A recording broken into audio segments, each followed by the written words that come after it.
Stabler back. Looking, going to Branch, wide open. Touchdown Raiders! Branch committed highway robbery without a gun.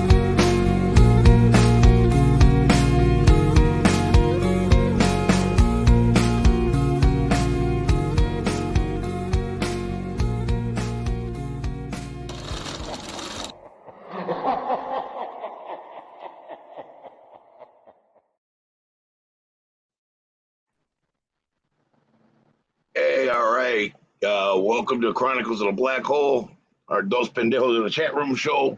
I'm OG Daniel with my boy Jack Kenna. And wow, we already got a lot of people in the chat. So we're going to do something a little different. Tonight, Jack and I are going to talk about something. It's not going to be long. And then we're going to start bringing people in and hitting the chats. So anyway, Jack, go ahead. Take it away. Who's your player you picked?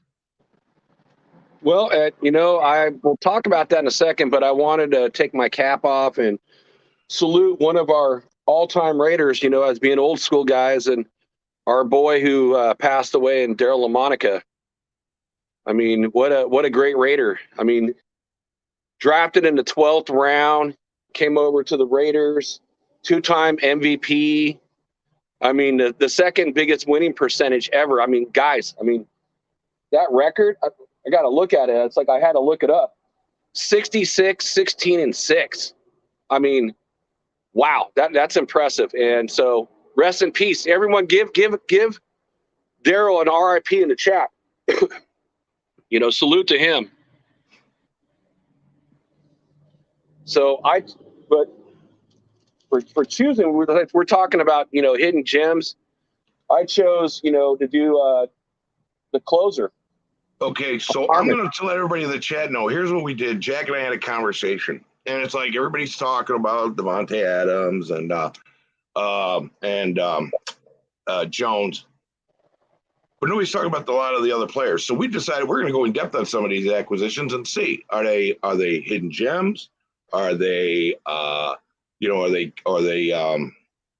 serviceable players, or are they bums, camp bodies, practice squad, what have you? So we're gonna talk about it, and Jack's gonna talk about the closer. Yeah, I want to talk about Harmon. My thunder got a little bit stolen today because salute, to our boy out there who's a Raider content creator in Sanji. He kind of did a show on him earlier, so I'm like, okay, thanks for taking all my stuff, all my material. That's all right, man.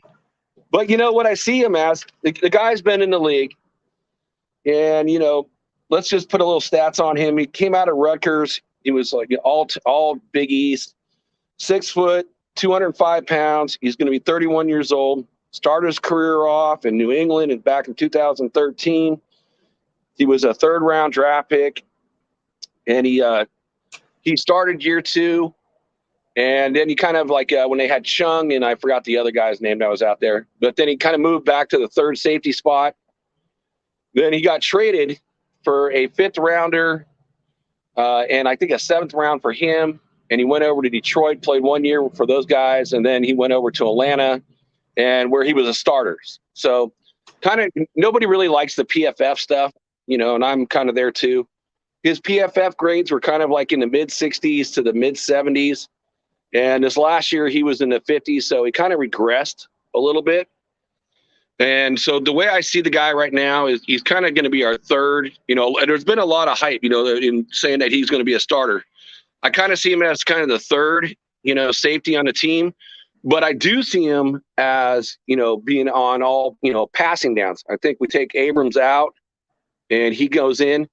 He's averaged about 2 interceptions a year, which I'll take 2 of those a year. That's good with me. But I found that it's interesting. So he doesn't really play along the line of scrimmage very much. He's got 0 sacks. So they're not going to be using him to go after the quarterback. Okay. So those are kind of the things that I found on him. He finished the year last year, 64 tackles, 42 solo, 2 interceptions, and it's a cheap deal. It's only $1.12 million. So, I like the contract. Okay. All right. So Any questions from anybody on him? Well, yeah. You guys can chime in if you have any questions, and we'll bring it in the chat. I want to talk about Rock Ya-Sin. Okay. His real name is Abdurrahman Rock Ibn Ramadan Ya-Sin. That's his whole name. Wow. Okay. So, and he played at a college, at a Presbyterian college.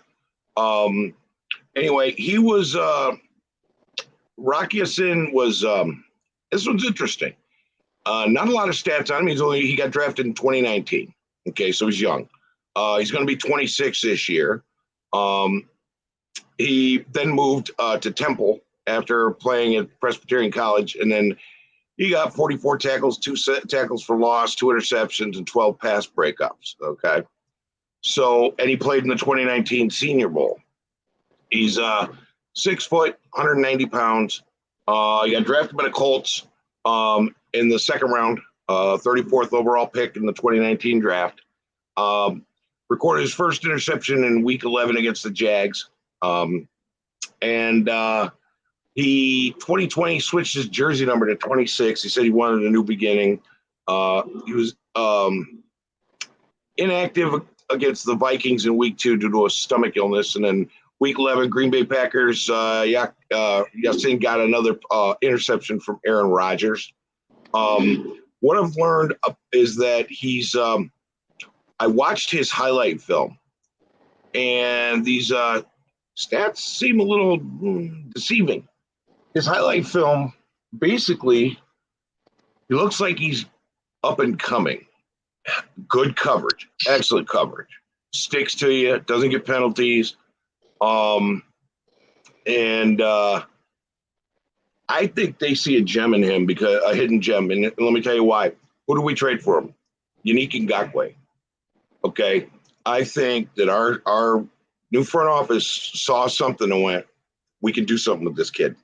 And that's where I think we're at. I think he's going to be a hidden gem. Now, what I would like to do is I'm going to put the link in the let me cover some of these people, because man, I came on and there were already a bunch of comments. Robert Pena, salute OG Jack Daniels. I'll see you, Robert Pena. Salute Raider Nation family. Jeffrey Arguello. Good evening, Mr. OG Jack Daniels. How you doing, man? On 6. What's up, OG Daniel, my brother Jack, all time and no C. Yeah, well, no, I ran into some issues. I had scheduling stuff. Salute OG Jack Daniels. Raider Kojo. I haven't seen you in a while. Let's see. All eyes on G. Hey, all eyes. How are you, man? I'm still trying to figure out how to use those other. Well, I've got an idea how to figure out how to use those other things you sent me. Like the banner that's on my channel now was created by him. But there's some other stuff, and one of them I was thinking of using this coming week for something else. And let's see. Hey, Cool Kev, how you doing, bro? All eyes, salute. Let's see, Raider Nightmare, Raider Cortez. Hey, salute to you, man. Let's see, Robert Pena, salute. Everybody salute, man. All in the chat. Yeah, everybody in chat. Hey, Richard, how you doing, man? I mean, trying to get caught up here. Let's see, salute still. Everybody saluting each other, which I love that. You know why? Because it's like our family's interactive. It's like I said, this is like a get-together dinner, and everybody, or we're drinking, and everybody's like just hanging out with each other, socializing. I love that. This is just awesome. Okay, I'm almost caught up. Maybe. Rest in peace, Mad Bomber. Absolutely, Richard. Absolutely. Rest in peace, all eyes on G. Thank you. Thanks for putting that in there. Cool, Kev. Yeah, rip Mad Bomber. Oh, gee, I trim my beard now, bro. Yeah, well, I've got to scrape this off. I was just letting it look like Popeye's Pappy and shit. And probably too young to remember that, but or Papa Smurf. How about Papa Smurf? I bet you remember that one. There you go. Rest in peace. That's right, Raider Cortez. Hey, BL, how are you, bro? Yeah, I'm gonna clean. I'm scruffy, but I'm gonna clean shave that this weekend. Trying to cut the hair off too, man. It's growing in the back and it looks hideous. Let's see. I think he kind of left the patch. That's all. Oh no, I'm just. Oh, okay. Fondest memory of the Mad Bomber. Oh, wow. Okay, I understand. He played before I became a fan and Jack became a fan. Yeah. But the legends were there. The stories were there. We watched videos and highlights of the days back on what was it? What was that NFL Network? Before, no, not NFL Network. There was an NFL thing that would come on once a week.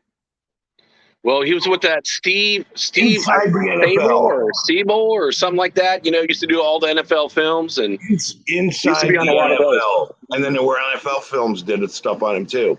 But inside the NFL, do you remember that? Oh He was yeah. on HBO back in the day. You know, here's an interesting, tidbit about the Mad Bomber. He played 151 games. Like I said, he had 88 starts, 66, 16, and 6 for his record. Do you know who the Raiders gave up to get him? Who? They gave up Tom Flores and Art Powell. That was when Tom Flores was playing. Yeah, remember Tom Flores was, our first quarterback who's ever played for the Raiders. Right. First game. Yeah, but the Mad Bomber, I just remember seeing all the videos. That arm, he could sling that ball down the field.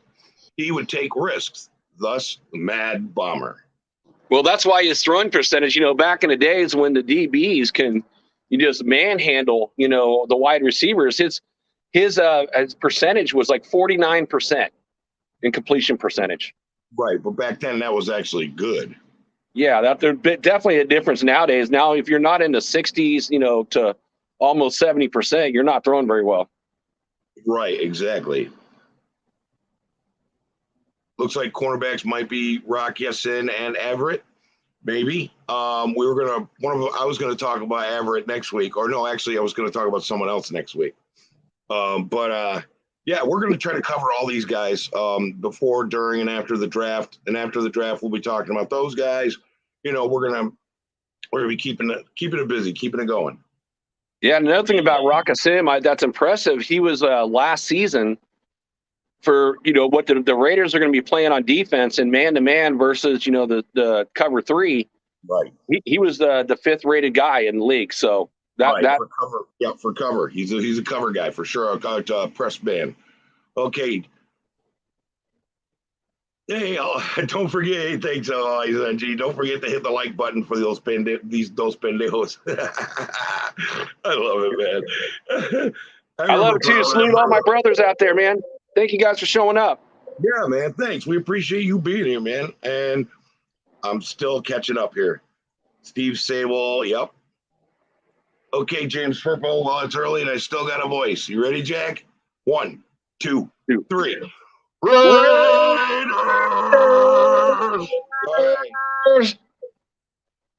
Hell yeah. Let's go. Not 6. There you go, Richard. All right. David Chappelle Sr. Trayvon will not be a backup. I don't think so either. I didn't hear that. Who's going to not be a backup? Trayvon Mullen. No, not the way it sits right now. No, I don't think so. I think Trayvon Mullen will be starting. I'm just wondering if Everett or Rock Ya-Sin, which one's going to be across from from Mullen. Oh, it's going to be Rock Ya-Sin. I think Everett's going to be right now the third corner.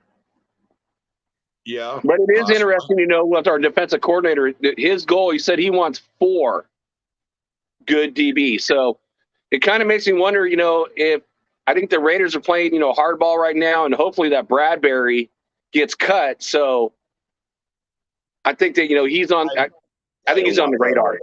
I don't want Bradbury, and I'll tell you why. Bradbury gets burnt in man coverage. He's a zone guy. He plays the zone. I've been watching that stuff. When he's man to man, he's gone. He gets smoked. And wait, he made all pro under Graham. Yeah, and he's man to man. He's a man to, Graham runs that man to man. He made all pro. So I don't know. Well, I saw his highlights where he was under Graham, and they were running zone, bro, and he was out there for the zone coverage. Okay. Now, it might not have been zone all the time, but when it was zone, he was out there because then when they did go man-to-man, he got cooked. Interesting. Okay, I have to watch film on him. Yeah. On 6, calling in now. Mullins and Rock starting cornerback now. Okay. Which Popeye OG? LOL. No, it was Popeye's Pappy. It was the old black and white ones. Oh, okay. Yeah, I would love that. Yeah. Hey, salute. Hey, Bugsy, how's it going, man? And Salute, Willie Bugsy. Williams in the house, so that's cool, man. Oh, Vin Diesel is a Raider. I've been talking in the chat with you. Ban me? LOL. I didn't ban you. Did I miss something? I'm clicking on them one at a time as I go down. Bugsy, salute. Okay, here we go. Nowadays, you need a good QB with all the shotgun offense. Everybody's running in the NFL. I love the fact, OG, that you show all the chat, man. I love that. Yeah, I get everybody, man. We got, let's see, man, Brnovich. I see Mullen is starting to become injury prone. Well, understand that he gets injured. There's going to be a guy there waiting to take his spot. Well, that's why they call it the NFL, not for long. You know, people get hurt. Right. Big boys game. That means you got to take care of your body, do all the things they train you to do. Jason Thomas. Even when they do that, it's like, you know, people are hitting hard still. It's not like, you know, we're playing flag football or anything. Yankee Udall. Renfro on the outside or Edwards? Will Hunter stay at the slot? Yeah. Hunter's going to stay at the slot. They're going to get that deal done. Everybody's talking about, well, what about Darren Waller? Darren Waller can't get extended until next year. Okay, he's under contract. And that kills me when everyone talks about Waller getting traded. He can't get traded. He won't get traded. I mean, no. I'm sorry. He's got no leverage for this year. He's got to at least play this year. And everything I've seen Darren Waller, his last interview, he's all Carr's got my back. I got his back. So I don't see there's not an issue. Waller's kind of a quiet guy. He doesn't like to talk. If you guys watch that TMZ interview, he's just like, get out of my face, man, without actually saying it. Right. But you know what? Here's the thing. Yankee Udall. Yeah, Renfro is going to be playing slot. And here's the thing. These guys like to run a 2 tight end set. So Waller ain't going nowhere, bro. Sorry. You know, it's I thought you were talking about Robin Williams, Popeye. Yeah, well, his pappy was in that one too, the Commodore. So I remember that one, but he had the scruffy beard. Vin Diesel's a Raider. God. Let's see. Richard. Okay, people just shouting each other out here. I meant you need 4 cornerbacks nowadays because of the offense that are running in shotgun with 4 receivers. Facts, Auntie. Yep, there you go. You need it. Yep. Well, you know, and plus, you know, McDaniel said about 85% of the time you're in sub packages, so you're not going to run the base 3-4 or 4-3 all that much compared to the sub. So right. You got to. And plus, you know, you get one injury away, and it's like then you're depleted. BL 139 days till kickoff. Yeah, wow. Nice. Okay, feels a long ways away. Come on, we need to get that sped up. Hey, Yankee Udall, are you new in here? I've never seen you in here before. How do you guys feel about Moreau? Personally, I like the guy. Just takes a little more play, some more experience on the clock, and red zone offense. Okay, I like Moreau too, man.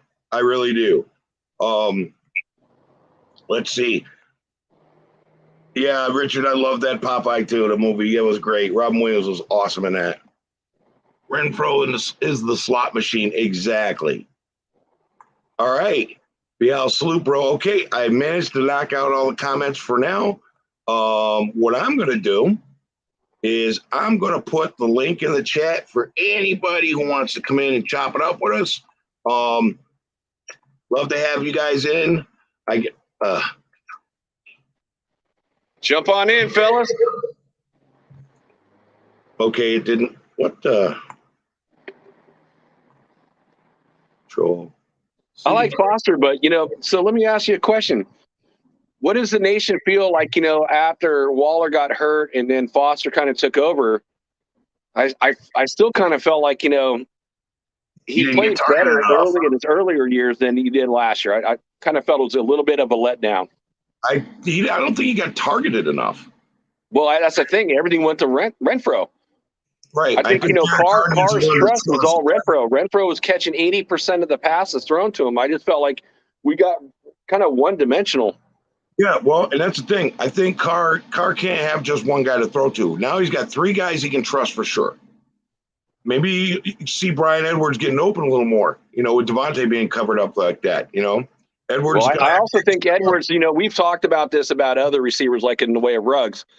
It took one of our favorite boys, Cliff Branch, year 3 to to really get it. First year, Edwards was hurt, so you got to scratch that year. So it takes time. Right. Ruggs was getting it in year 2, if what happened hadn't happened, year 3 could have been, wow. Can you imagine? And we can say the same thing about, Abrams. Abrams missed his, played in game 1 and hit the guy so hard he smashed his face mask. I'm like going, wow, this is like Jack Tatum. Uh-huh. And then he gets hurt because he hit so hard. And so you miss a season of, development. Right. And guys like that get banged up. You're a hard hitter, you get banged up more than anybody. If you're a running back, you get banged up. It's just, that's the way it is. So guys, let's see. I put the link in the chat. Anybody who wants to come in, chop it up, want to come hang out, man. Let me go back up here because I'm missing a bunch of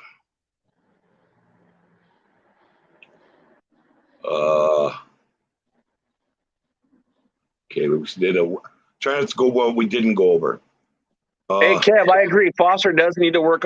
Every player needs to work on their craft, but I agree. He needs to take it to that next level. If we want to extend him, I really do. I do believe he can do well. 2 tight end set. I mean, between Waller and Foster, wow, that's not a bad combo at all. I believe the DC said he would look at Hobbs at the outside as well. Oh, okay. Graham said that. All right, that's cool. I'm pretty much caught up. Yeah. Okay. So there's the link, and yeah, Richard Foster showed some potential. I bet he can take it to another level. I think right now Carr's going to be going like, okay, who the hell do I show it to now? They're all freaking open. Yeah. Well, I think Carr, said after his contract is that, he said money, I signed this contract to get guys like Foster back. So, right. That's to give Foster confidence that, Carr wants him there, So hopefully that gives him the confidence going into next year and exceed what he did, the last year. He also mentioned Waller and Renfroe. I mean, he wants to keep his guys. That's what he told them. And he also said Josh Jacobs would be the happiest man on the planet. So Jacobs' contract, for year 5 to take it is going to be $8 million. So, right. So after seeing Raiders films, I don't want Bradbury. Okay. So James, why after you saw it, so you and OG did a little more research. So what did you see, James? I saw that one too, and here's basically the guy said what I said. His guy gets burnt in coverage when he's press man, when he plays zone, he's balling out. When they go to press man coverage, he gets torched, and he can't handle speed guys. They know you get a one-on-one with him in press man, quarterbacks are throwing to that guy. They'll pick on him. Oh, interesting. Foster can play. He needs to work on his craft. Yeah. I wonder, I would trade Waller for Debo and ride with our other tight end. Nope. It can't happen. Here's the reason why it can't happen. Because you can't have Devontae Adams at $28 million a year and then get Debo, which Debo wants wide receiver money. So part of the problems with the Niners is that he's in between. He's a wide receiver and he's split at running back.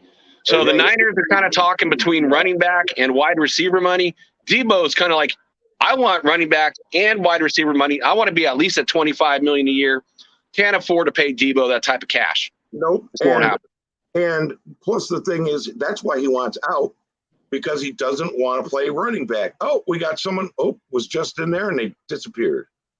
Now Waller is a matchup nightmare. He just got hurt a lot last year. Yeah, true. Vin Diesel. Let's see. Foster, great piece if he works on his hands. Yeah, Foster could be a great red zone threat too. I think he has the potential to be that. So could Edwards. Yankee Udall. You think we could finesse a second for Jacobs when the time comes? That's a good question. Because then you got to sign him to a different contract. So, right. I mean, that is interesting. At $8 million a year, that's for the last year on his contract. You probably could get him a little bit less if you extended him out another year. Right, but if he shows he's getting hurt, he's not even going to be tradable. He gets hurt almost every year. He got burned. But, a lot of running backs get hurt. So it's just a natural the position. That's another reason why Deebo doesn't want to play running back because, his mindset, if I'm going to be a running back / wide receiver or wide receiver / running back, then you better pay me more money to, because I'm going to play less years in the league. Right. And that's why he's mad. So, yeah, James Furpo said because he got burned on man coverage. Bradbury is. Sorry about that. Not great in man. No, he's not. What's up, Sinister? If he's not good in man, he's not good in zone. How does he make all pro? No, he's great in zone. How you gentlemen doing tonight? Doing good. How about you, man? Hey, brother, what's your name? John, man. Quan? John. John. Salute, brother. Sorry, I'm on a cell phone. Oh, so am I, man, so don't feel bad. It's Sinister. How you guys doing tonight? Oh, not bad, man. Just chopping it up, hanging out, hanging with my Raiders people. It's Friday. It's Friday. TGIF, brothers. Yeah, really. It was a good day today. It's the weekend, man. We need to enjoy. So, John, what part of the world are you from? Salt Lake City, Utah, man. Utah, Raider fan in Utah. Love it. Well, actually, I just came back to Utah 5 years ago. I lived in South Carolina for like 10 years. I'm sorry. Oh, so am I. I hate that place. That's where I live. I know that's where you live, man. I hear you talk about it all the time, and honestly, I don't like South Carolina. It's backwards still. What part were you in? I was in Goose Creek by the naval base. Okay, I don't know where that is even. I'm up in the Midlands. You know where Charleston is? Yeah. I lived down near Charleston, South Carolina for like a good 10 years. Okay, Charleston's nice, but Myrtle Beach is nice. Everywhere else is, I'm not going to say, but let's just say from our perspective, OG, South Carolina is still kind of stuck in the past. Still kind of? No, it is. It isn't kind of. Stuck in the past, kind of that kind of past. Yes, pretty much. Like you go to South Carolina, you're gonna feel out of place. But anyway, let's move on to football talk. Well, we were talking about how Bradbury is excellent zone coverage, probably one of the best out there. Do you think we'll end up getting him or no? Horrible, huh? Do you think we'll end up getting him or no? I hope not, because we're probably doing press man coverage. He gets burned in press man's coverage. He's not good at it. Yeah, that's the actual thing. Maybe I'm a little confused on it, or maybe I don't watch enough other teams. I don't know what kind of defense we're really going to be playing this year. Well, that is a big confusion. It's like because our defensive coordinator, Graham, said he's going to play whatever he thinks is going to be the best against the team we're playing against. So it could be 3-4, it could be 4-3. But, and like let's go back earlier to the show that McDaniel said that about 85% is going to be sub packages. So depends on what we do in sub. So here's a question I want to pose to you gentlemen. My old lady brought it to my attention earlier. She said, you guys know that the kind of offense you guys had last year, and maybe this is just something I'm overthinking. What the hell are we going to be doing this year? Like, do you think this year is going to be more of a building year, or do you honestly see our team picking up from where we left off last year? Because honestly, I have a feeling our team's going to have problems picking up Josh McDaniels' offense. I think we're going to pick up above where we were last year, where we left off. So one of us is more optimistic. So I'm hoping that maybe when we go to training camp, because the season's still all the way until September, at least in my opinion, that we're gonna have to like do a lot of studying over the playbook, and whoever's here is gonna pick up the playbook. But I have a feeling. Remember this. John Gruden even said that Carr has a photographic memory. Right. He said he would call out plays, in the first year he had them, like, a year later going, oh, yeah, do you remember this time at practice and you told me this? And he brings it back to him and he's like, John's like, oh, yeah, I said that. So I believe Carr will pick it up quick. And I just think, the chemistry that he has with Renfroe, Waller, and even going back to Devontae Adams, I think they're going to pick it up pretty quick. It's about the other guys on the team. I have more concerns about our offensive line, going from the zone blocking to a power blocking scheme. Just, do we have really the players that are going to be there that can really run that? If we run a power blocking scheme, we can put what's his face back at tackle. I'm telling you, Leatherwood. I think a blocking scheme would be great for our offensive line. It would make us look a hell of a lot better. And here's where I'm honestly like a little bit worried, I guess, is my big problem is I'm worried about where our offensive line is going to be this year, because I'll be honest with you, we really don't have no idea. Like, I'm pretty sure who we got as an offensive line coach is going to do an amazing job this year, but we still got some questionable players from last year. I seen didn't do shit. Right, but the thing is, we gave away. We purged our offensive line. We put some guys in. We drafted and tried to run them at zone blocking, and they weren't good at it. I think that we're going to be better at that power blocking scheme. I really do. And so far, realistically, and everybody's like, oh well, Derek Carr and Devontae Adams are going to have to get that back. Dude, they only stopped doing off-season workouts together when COVID hit. I even watched that interview where I heard that. So they said that they quit working out during the off seasons after once COVID hit, and I'm pretty sure they're working out now. Yeah, I'm sure they are. But there's a. Well, we're talking, players. I think Leatherwood would be better at the power. I heard the band. But I think Illuminor is going to be better at the power. My biggest question, if we're going to talk about, scheme switching, is Andre James. He's undersized, so he's only at 302 pounds.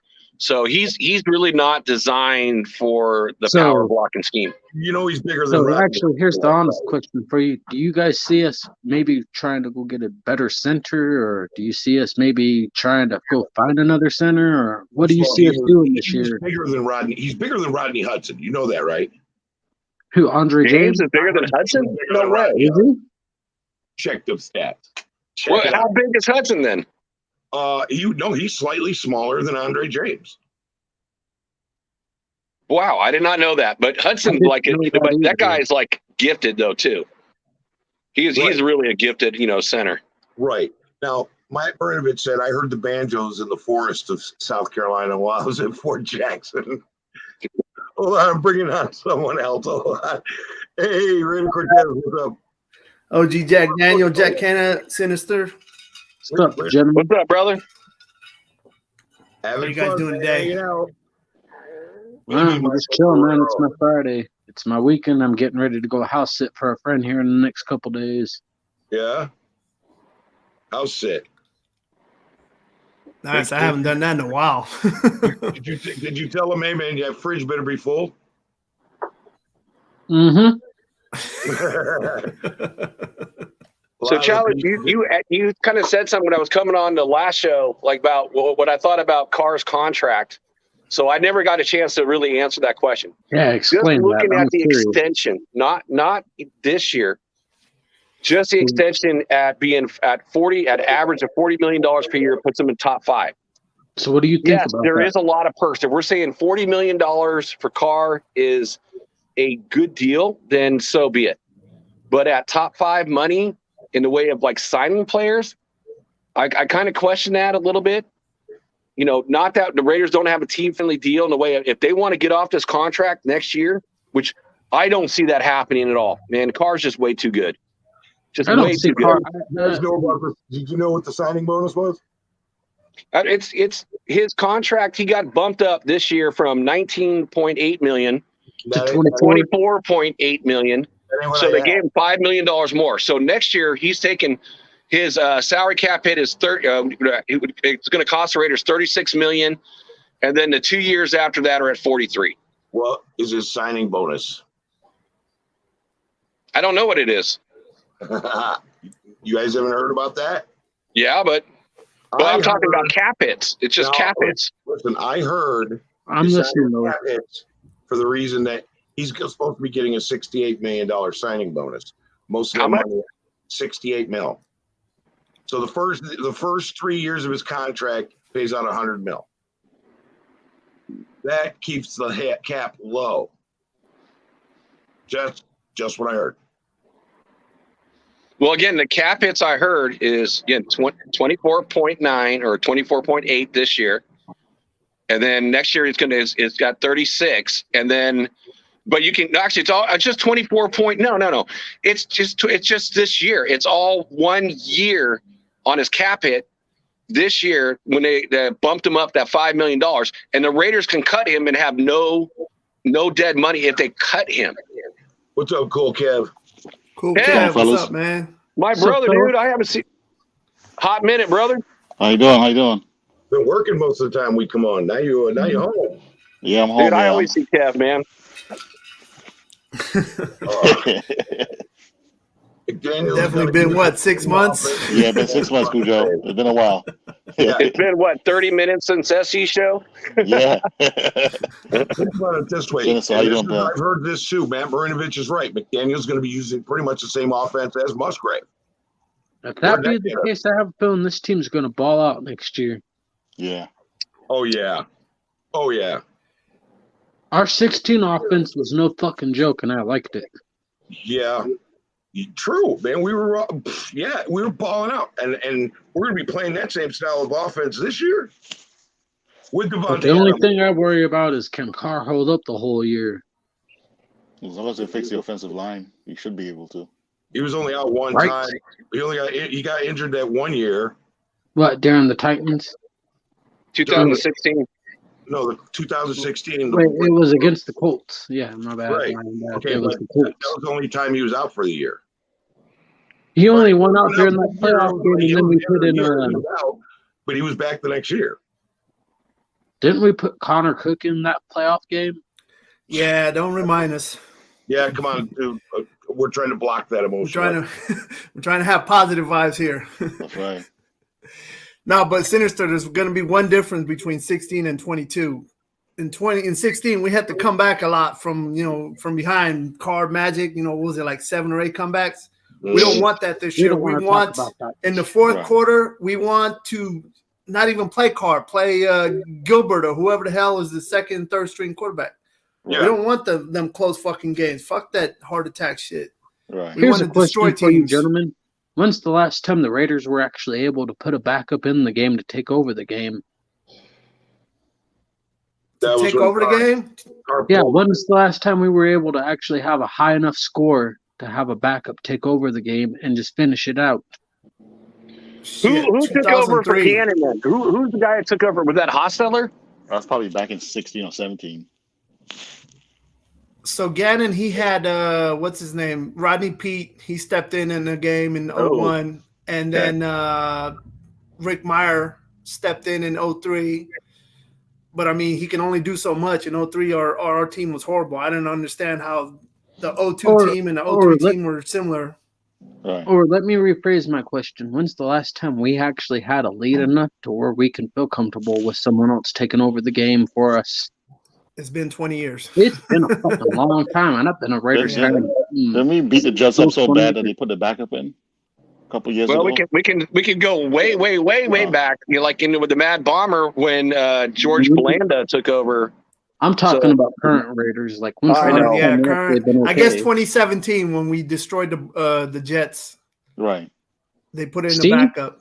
They put it back in. Which I believe it was what's his name of Emmanuel, EJ Emmanuel, or I think so. EJ, Yeah, I think so. or Yeah, whatever the I fuck. forgot about him. I don't remember. Yeah, that was the last time we Yeah. blew out a team and put in a backup and held Backup, again. right? All right, let me catch up with the chat a little bit. Let's see, Willie Wayne. We want an unpredictable defense. Our dream has come true. We're not only going to have an unpredictable defense, but an unpredictable offense. And our defense are both that are going to be able to adjust on the fly with this coaching staff. And I don't mean like, okay, the next quarter or the next series now. And that's what they're going to be able to do, that kind of capability. We just got to make sure our players are smart. BL, Carr just going to hate to get the ball off under 2 seconds again, like he's been doing. Have to get the ball off under 2 seconds again, like he's been doing. He's got a quick release, and that will help. And if our offensive line is what everybody thinks it's going to be, and these guys can't make them better, then yeah, he's going to have that quick release. Exactly. Well, here's my big question is, where the hell is John and OG Raiders gear? What? Where's John's and OG Daniel? Well, my real name is John, but I go by Jack, so I don't know. Maybe. What about OG Daniel? Oh, okay. I don't have no gear. They want some OG Daniel gear. Put the outhouse on a T-shirt. That'd be awesome. Okay, so there's a $7.5 million signing bonus for this year. If it's for this year, then that $25 million bump you're talking about ain't happening. It's a 17. He's so just a question for the panel. What do you guys see our team actually finishing this year, or do you guys got any ideas? What do I think we're finishing this year? Yeah, what do you think we're finishing this year? Just out of your random thoughts. 12-5 on the low end. Okay, if we split with our entire division, we're a 12-5 team. Same. But if we sweep the donkeys again, we're 13-4 team. And if we could pull off 2 wins against the Chiefs, we're a AFC West or AFC Championship bound team. So here's a hot take from my opinion. I think the Chiefs are on a downfall this year, but that's just my opinion.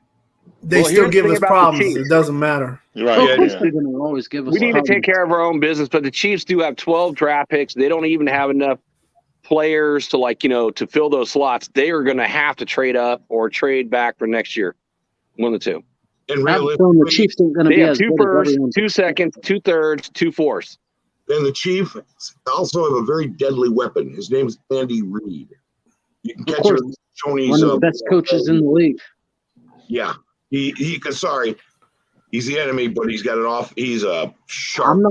I'm not one. The one thing I like about Andy Reid, his philosophy is you build from the inside out. Right. That's his philosophy. Here's a question for you, gentlemen. Did you guys ever see the Kansas City Chiefs going after a Patrick Mahomes during that draft? What do you mean? Like, did you guys ever see the Chiefs going after another quarterback with Alex Smith in the helm back then, or did you guys? No, I didn't see that because fucking what's his name, Andy. He jumped from what, like 24 or 26 to number 10. Nobody saw that shit. Right. I saw him wanting another quarterback because I saw Alex being a Northern California guy, seeing what Alex Smith has actually done with the Niners. It's kind of like a Jimmy G, dude. It's like, look at the Niners. They traded 3 first-round draft picks for Trey. So, yeah, and Alex Smith is kind of the same guy. It's like a game manager, and that's just it. Right. That is it. So here's my big questions while we're all on topic. What do you guys see Derek Carr as? And this is not trying to stir up like bullshit. Like, do you guys see that we're going to have a good year this year, or do you guys see us doing another year of bullshit again? Well, I called 12-5 at our lowest. So what is that? That's a good year. It ain't gonna be no bullshit because we have a regime. 11-6, 12-5 is what I see. I see us bullshit. We're making a run. Year. Yeah. Because honestly, I have a feeling we got the damn right wide receiver this year. I have a feeling we have the right team this year, and we have the right coaching, depending on how McDaniels actually coaches. Because I can't say anything. Everything I talk about is on paper this year. These two years, we have a chance to make it to the Super Bowl. Facts. So, you know. Yep. But at the same damn time, I'd like to think that our coaching staff, because they won as many Super Bowls as they have, are capable. Well, you look at what McDaniels has done. I mean, he's always putting up a top 10 offense, even with rookie quarterbacks, top 5 red zone. I mean, what has been our biggest weakness on offense? It's like our red zone offense has been garbage. Red zone's been under garbage John Gruden. like red zone and we play can turn calling. some of those field goals into touchdowns. Oh wow! And Ziegler knows how to find those no-name players and turn them into stars, man.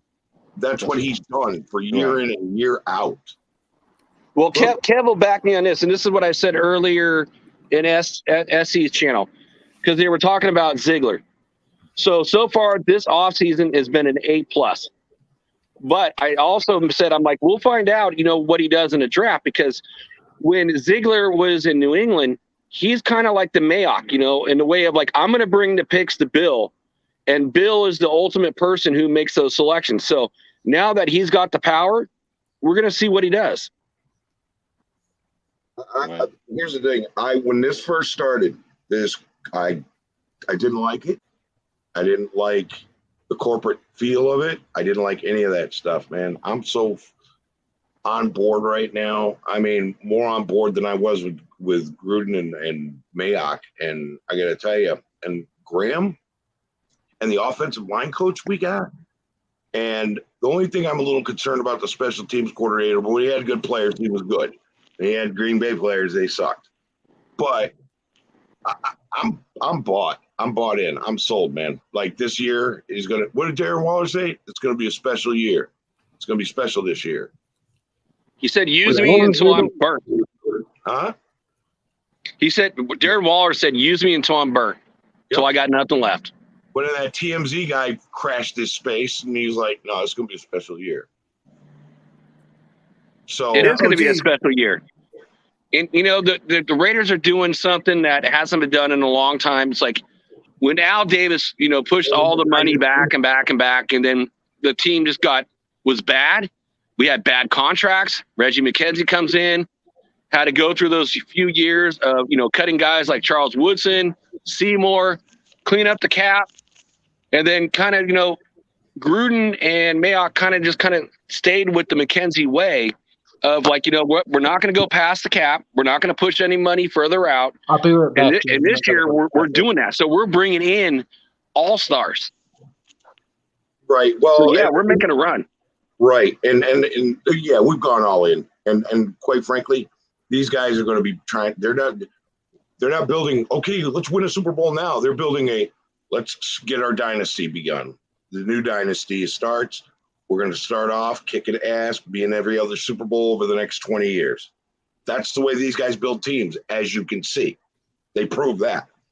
And SC gave you a salute out, OG. He said, he brought up about talking about dynasties. He brought you up on his show earlier today. So, salute to I agree. What did he say? Oh, he said about dynasty. He's like, as being a young guy and never being able to see it and just seeing what's going on, it's like he's excited. Oh, when old guys get excited, you can get excited. Hey, but OG, there is one area of concern for me because you were talking about special teams. When we punt, that's when I'm going to be worried because that's what fucked the Packers up. That's what got that damn kick blocked and it turned into a touchdown for the Niners. So shit like that, I'm kind of worried that this dude coming over, I hope he doesn't fuck that shit up. Right. No, but before he was with the Packers, he was with the Colts and he had one of the top. It was top 10. Top 10 top 5. Yeah, I remember that. Okay. Was it like 16, 17, some shit like that? It's a work in progress. All I know is we got a great long snapper. We got great kickers, which is like, the Raiders tradition and having wonderful all three of those positions. So as long as we talked about the offensive line, which is our concern, as long as we got the guys to go in there, just give them enough time to do it, I think we're going to be good. Yeah, and you know what? I'm going to try catching up with the chat a little bit. Let's see. True, I like we picked him up. Okay, not sure who that was, but sorry, guys. All eyes, I actually liked him as Carr's backup. Okay. Yep, me too. So a lot of people concur with that. The red zone issues have when Gruden came back. Yep, exactly, Richard Lyon. Let's see. Yep. Yeah, everybody's agreeing with that one. We all forget that he was a top 10 red zone quarterback before Gruden. True. That's right. And so it ain't Carr. It's the play calling. Jerry, I know that being a fan since 2014. Charlie Razzo, hey, the only way it's going to be as special is if they win the Super Bowl. He's a little demanding. He's an old school guy, too. But Razzo, when did you become a Raiders fan, brother? Oh, long before us, bro. Nice. Wow. Yeah, Razzo's not an OG Raider fan. He is an Ancient Order Raider. And give salute out to your other OG. Who was that gentleman's name? From 1960, he was watched the first games. Oh, Ed Winchell. Ed Winchell, yeah. Salute, Winchell. Yeah, he's another Ancient Order. Because when I was born, the team was already there. These guys were born, and they started watching the team when it started. Jerry, 1969. Wow. Wow. 53 years. So you got to see my boy Otto play. You got to see the Mad Bomber play. I didn't get to see those guys. They were done in 74. Right. I started watching in 73, so I did see a little bit. But in 74, when I became a fan, he was gone. He was retired, you know. But, but how long do you guys think it will take us to pick up McDaniel's offense, gel to the point of we're a well-oiled machine? Well, we got smart players, right? We got smart players. So you get yourself some good coaches, and then you get good players, and you tell them one thing. Just win, baby. That's right. I think they pick it up quick, guys. I honestly, like I said, Carr got a photographic memory. He's already got the connections with Waller and Renfro and Adams. It's like, they work out together every offseason. So I feel like, I think McDaniels is going to be the guys like, okay, I play this certain type of system a little bit, but hey, Derek, what do you like to run? We're going to incorporate what you want to do too. And you know what? Let's figure ways to audible out of, some of the plays that I call into plays that you want. I think he's totally flexible. I mean, what do you guys think? I think they're going to tell Hunter Renfro, okay, just be in this area of the field. Get there everywhere you fucking want. Yeah, I think the best thing is getting rid of all that crap that Gruden pumped in their head for the last 4 years. His routes are insane, man. So, just be over there on this play, and he'll just run whatever the hell direction he wants to get there. You know what I mean? That's Hunter Renfro, bro. Yeah, and you know what's funny? Todd Christensen used to do that. He was the tight end we had. Todd Christensen used to just run the craziest damn routes like Hunter Renfro, man. Kev, we lost you, brother. Come back on. At least this week, this year, we don't get to see run, pass every freaking week. Right. I mean, I could fucking defend Gruden's offenses. So Jerry did see them. Wow. Damn. That's cool. Let's see. I know OG was going there. Where the hell was I going, Richard? What are you saying? We're old. We already forgot. Yeah. Jack, we keep talking about the 83 Raiders defense, but the 67 Raiders actually finished with where teams had negative yards. Wow. I believe it. I mean, 67 was a good year, too. Wouldn't it have been great to see those? I was 2 years old, but I didn't see them.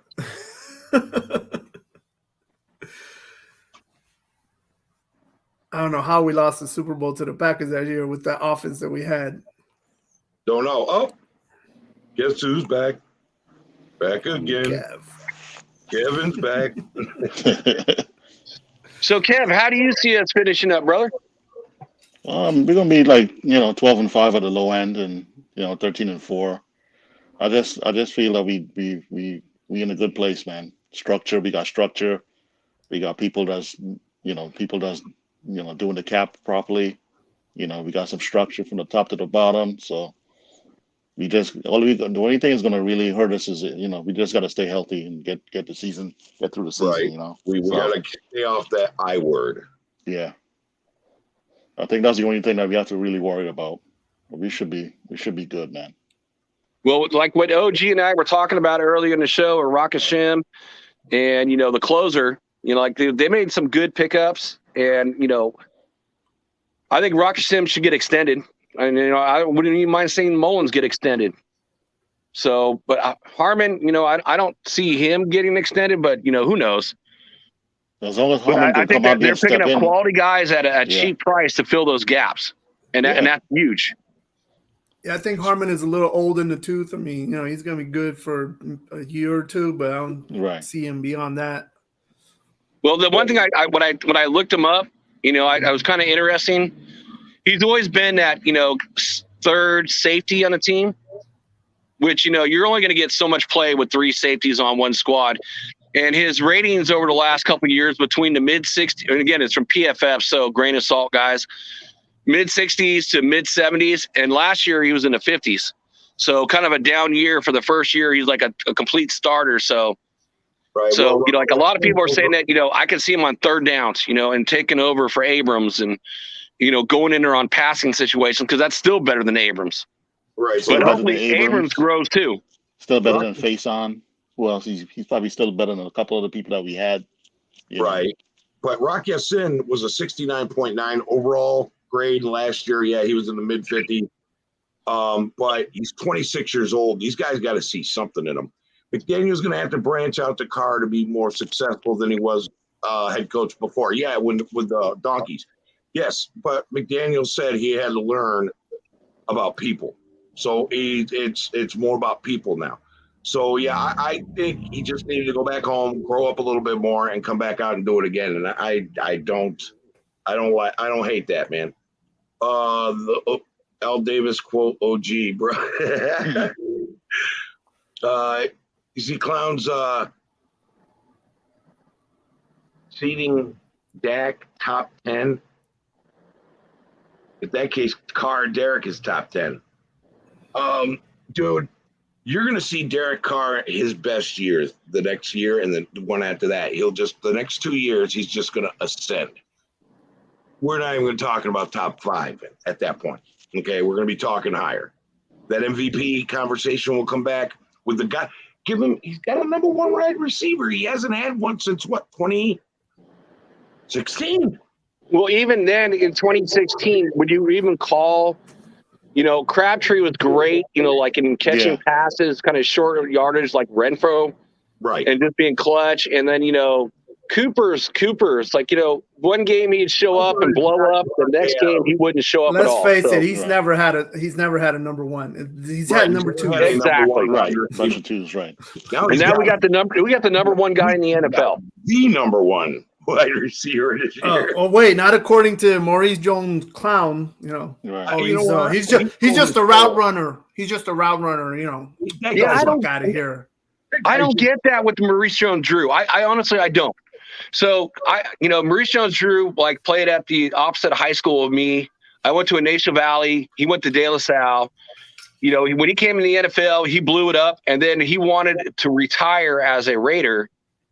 He wanted to come back, to the NorCal Bay Area and retire as a Raider. And I saw him saying stuff like that too. I'm like, what happened to you, dude? Yeah, because he used to be all pro burnt up in Raider. Jacksonville. After he retired, he was sportscasting, pro Raider. Now he's doing the negative shit. By the time he got to the Raiders, he was damaged goods. He was already done. Right, but he's trying to rebrand himself. That's all that is. Dude, these mainstream media clowns, you're better off going to watching Raiders contact Raiders. You could take the worst Raiders contact Raiders. You're going to get more factual information than media clowns. The problem is the media clowns listen to stuff that we say and then hone in on the negatives that they find and bring that out. You see what I'm saying? Not me personally, but I'm saying the bigger content creators. These guys know that if they get some clickbait off from you, who's the biggest fan base? We are. Who can we piss off the most? The Raiders fans, because they're already pissed off people. Now we get them to click on this story and get mad and talk about it. That clickbait going. Yep. and I just marketed myself. We all love you, OG. Hey, everybody in the chat, hit those likes, hit those subs, man. Support our boy OG. Tell your friends, man. Subs, man. I cleared 500. I'm trying to get to 1,000. That'd be nice. I want to be to 1,000, and the date I want it on is June 29th. June 29th this past year, is when I did my first Chronicles of the Black Hole show. Oh, wow. So I want to get to 1,000. And I know my channel's a little bit nichey because sometimes I'm doing history lessons with the Raiders, but we talk about what's going on today too. I'm not gonna. Doc's told me don't pigeonhole yourself like that, so I stopped doing it. We want to get. I'd like to get to 1,000 by that time. That would be very, very nice. Pass it along, fellas. Cooper is now a number 3. Yeah, well, he's always been a number 2 in my eyes, and I don't mean by wide receiver. Right. Okay, great QB is going to propel into the Hall of Fame in the next 5 years. I could see that, man. I could see that. Okay, I could see Carr with the weapons he's given now and a better defense. Dude, we got our defense is better on paper right now. On paper, better than it was last year. Our offense is a hell of better than it was last year. Who do we? Everything is better on paper than last year. Yeah, but who did we lose to in the playoffs? The AFC champion, and barely. I mean, we have 7 plays go our way. You have to rob us to win that game. Huh? You have to rob us to win that game. We have 7 plays go our way. We win the game. I mean, the whistle gate, the other play that they didn't look at it where the receiver caught it, and then as he hit the ground, the ball fell out. Yeah, they didn't review that shit. There's some review stuff that the NFL needs to learn from the USFL. And I'm telling you, yeah, we got screwed, but you know what? We if we had 30 seconds more in that game, we would have won that fucking game. Yeah. We're that close. People don't realize that. You're not thinking, oh, well, who did we lose to? We lost to the AFC champion to the AFC. Barely. A close game. Right. I'm serious. I think that, and if we had scored and gotten that, and if we'd scored and went into overtime, it'd have been a sad day for the kitty cats. Well, yeah, Matt Marinovich, good call, Cincinnati blowjob. So, I mean, think about that phantom whistle. I mean, we never know what's going to happen. I mean, it could have been nothing. But, when they say they blow the whistle in mid-play, the play is dead and they let it go. I mean, how does the NFL let that happen in today's world? That's what they do. And then they say, oh, well, that team's not going to be in the rest of the playoff games.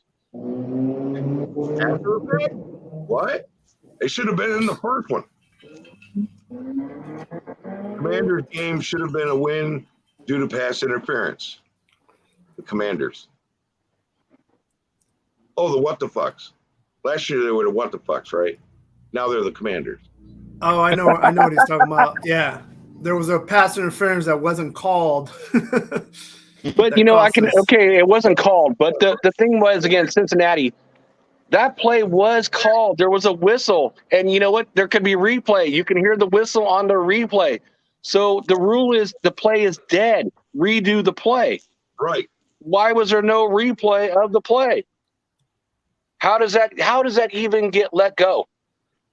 We're the Raiders. We're the Raiders. That's the only explanation I can give you. They wanted to index card tuck roll immaculate deception that play. Absolutely. OG, you called it 100% there, brother. Even with the immaculate deception, it took them motherfuckers 10 minutes on the phone, and they're asking, I still believe that they're asking, how many security can you provide for us? Because if you ain't only giving us 6, it's 6. Nobody. Right. We're not getting out of here alive. Security. It's good. Fuck you. We're in Pittsburgh. It's good. Yep. If that same play happened in Oakland, it would have been the opposite. Right. Exactly. So that's why we have to have the AFC Championship at home. It's going to be a fun ride, boys. You know, this AFC West is reminding me of some of like in the old days, like, you know, some of the best teams that are going fun.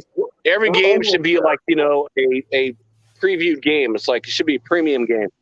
We're almost there. And that's why I'm saying if we can make it into the AFC Championship, and if we lose the AFC Championship, we are still building the dynasty. Next year, there will be new parts in place to make it even better and creating that dominant team. It's coming. You young guys gonna get yours. It's about time. Yeah, I agree. You guys need it. Hey, Willie, show up, brother. Come on board. Join the crew. Definitely can't wait to get to some games this year. All right, I'm going to get to some of this. Raiders versus the world. Yep, damn right, Matt. That whistle was not blown. It still would have been 6.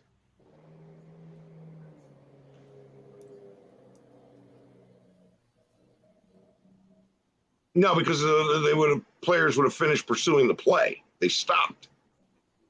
They blew the whistle, and the players stopped pursuing. Yeah, because otherwise, Merrick could have had a chance at an interception. Yeah, man. The refs some of these refs haven't gotten the notice, the memo that okay, you can stop screwing the Raiders now. Mark Davis is not L. You know, that's fact. Yeah.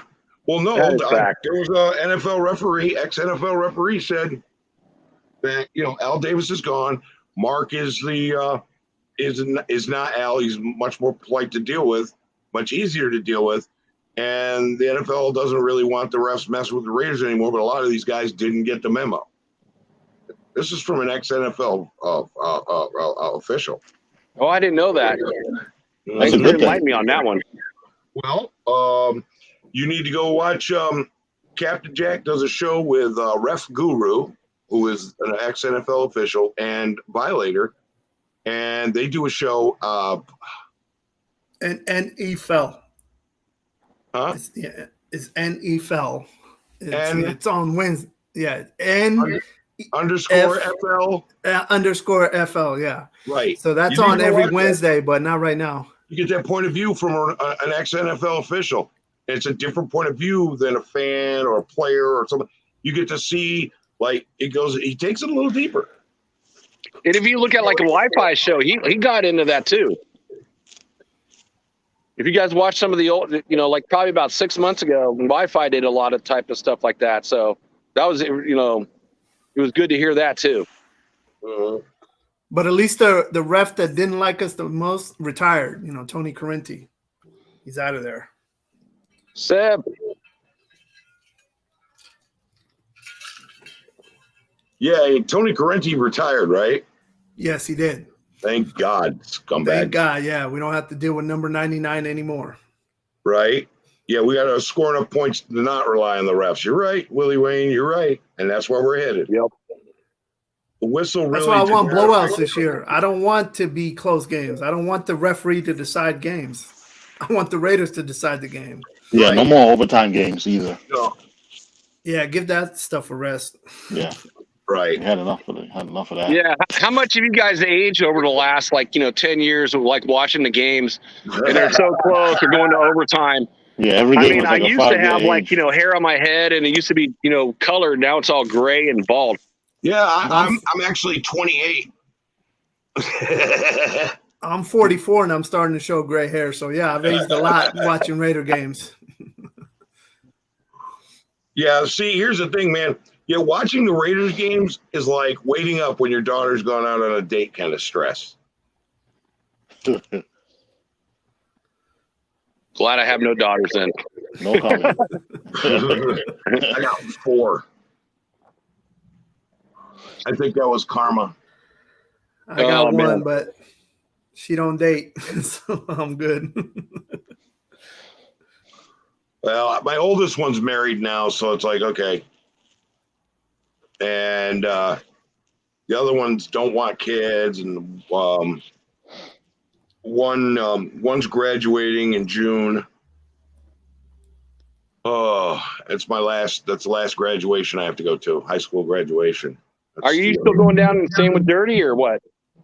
I'm not staying with Dirty. I'm staying Or at a Ed. condo. Huh? Or Ed? Yeah. Ed? Are you going with Ed? Yep, staying with Ed. He's 2 blocks from his condo is 2 blocks from my daughter. And that was awesome that he did that. Now I just the way it works out, I gotta rent a car for 2 days because I have to go have a business meeting with my partner who's up in Glendale, I believe, and then the next day I'm gonna be going out to Riverside to hang out with Gabe and Dirty, yeah, it's gonna be a interesting trip. When your baby is graduating, it's like. And your daughter's graduating from Manhattan Beach? Yep. Okay. Yep. And Ed's got a place on the Strand, which is 2 blocks from where she lives.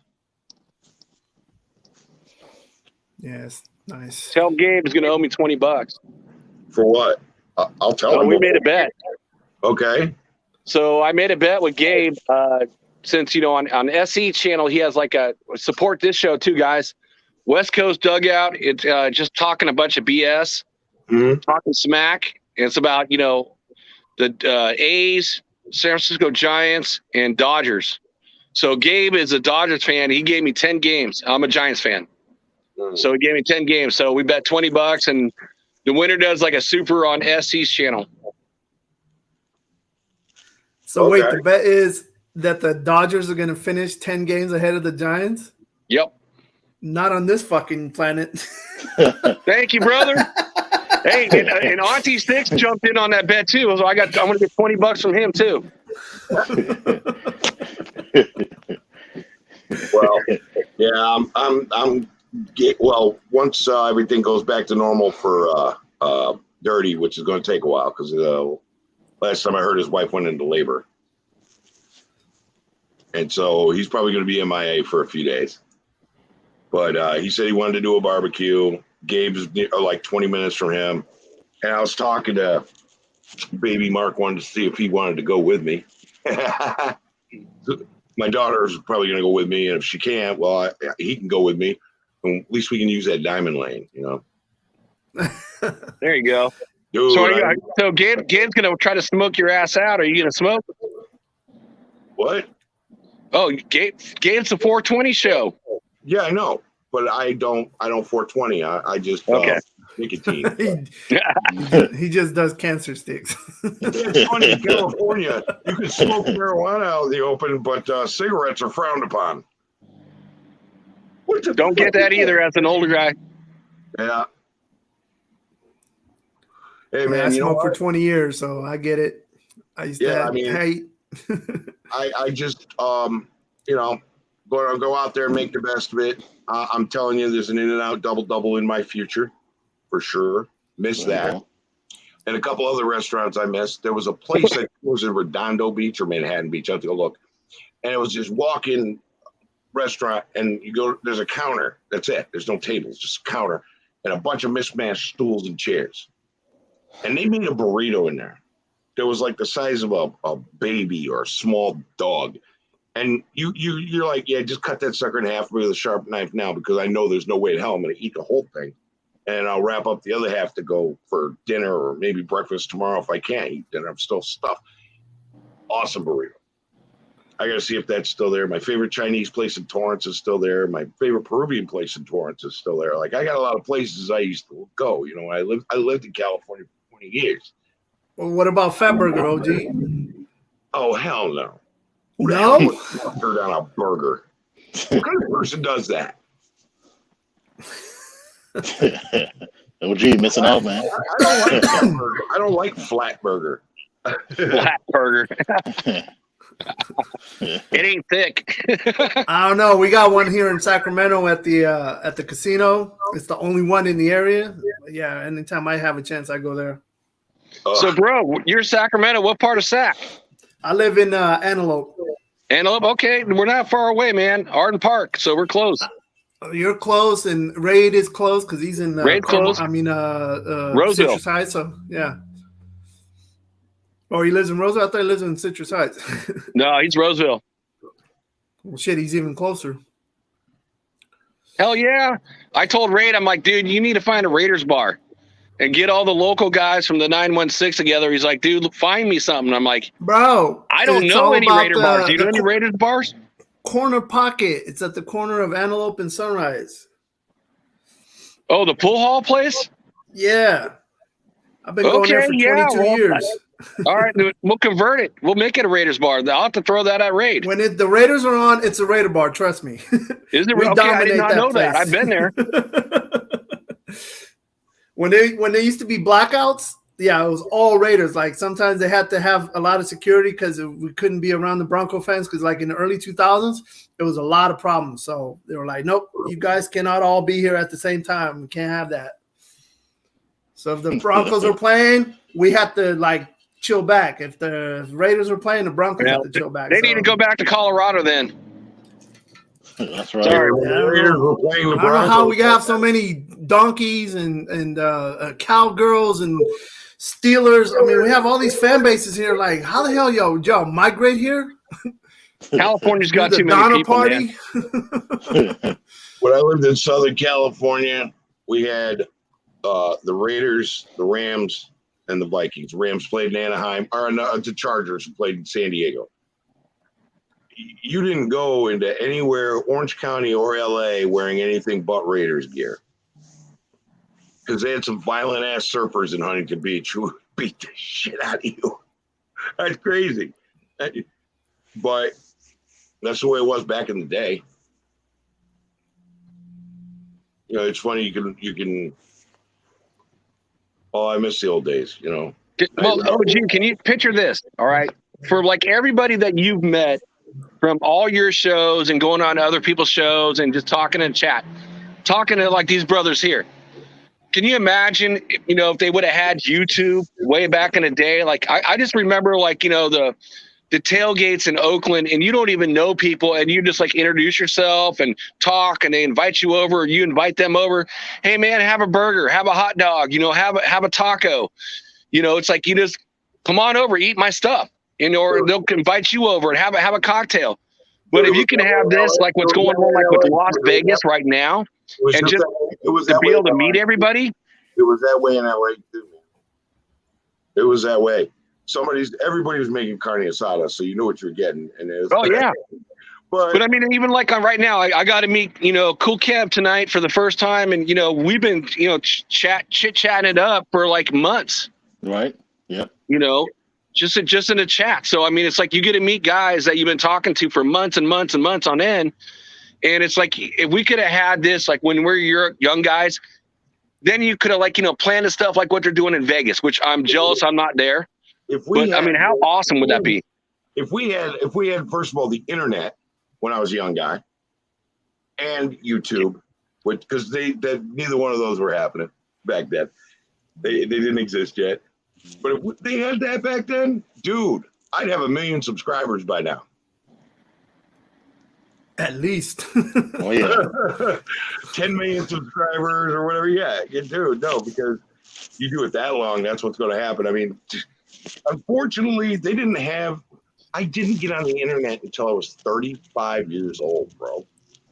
YouTube still wasn't around yet. You know what I mean? How long has YouTube been around? 14 years or something? About 14 years, yeah. 2008, yeah. Yeah, so I didn't even start watching YouTube until like 3-4 years ago, and I just watched sailing channels. I didn't even know this Raiders stuff was out there, and I saw a Raiders video. This Mikey guy. Oh, you saw Raider Mikey? Yeah, he was an OG. Yeah, so I was watching him, and then gone. But then just curious. So, OG, you saw Mikey. So for you fellas, who was the first guy you saw on YouTube? Doc for me. I think for me it was Mitchell Renz. Yeah, it was Mitchell Renz for me too. And then I got peeled off the Docs, and then it was after that it was Honcho. Yeah, Sanjoku after Mitchell Renz. and then it was Mitchell Renz, and then it was Docs, and then all of a sudden it was just a flood of all these. I'm subscribed, ready, to over 110 channels on YouTube. Wow. I got 2 cooking shows. I got 5 or 6 bushcraft shows. And the other split between Raiders content creators and sailing videos, sailing channels. All I said Mikey first, too. Yeah, that's when I first started watching. Okay, let me get caught up with the chat here. Voice of God, LOL. Oh, there he is. What's up, man? Where's God? Come on, God. Let's go. Raiders own LA. True that. I feel some starving fans before. Yep. I fed some starving fans. Okay. I love the YouTube Nation experience because being in Iowa, I don't run into Raiders fans often. I'm in South Carolina, BL. Me either, bro. Mikey. Yeah, that was my first one. Mikey Rents, Cody, Sanjoku. Dude, where's Cody been? Cody's MIA. Well, Cody does other things, so he doesn't always go online. I don't see him very often. You know, I'm subscribed. I don't see his stuff very often. That's what I mean. He does other things like during, this time period. Like as it gets closer to football, he'll be more active. Some guys take the off season off. That's just what they do, man. Me, I can't because I got no one to talk Raiders football with here. I got to be online to do it. I got to be on YouTube. Well, I got a new Sacramento brother in the house right now. Shoot, we'll go out and meet and have a drink. Oh, yeah.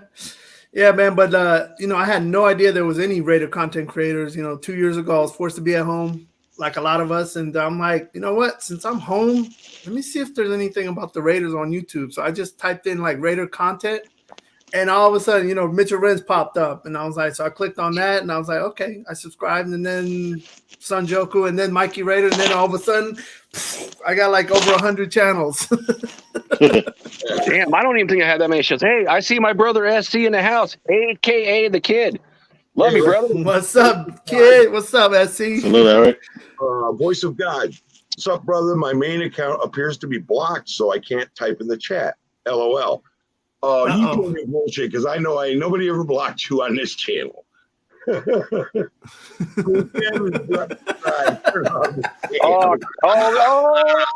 Kev turns off the channel. Friggin' SC. No, Baby Mark, man.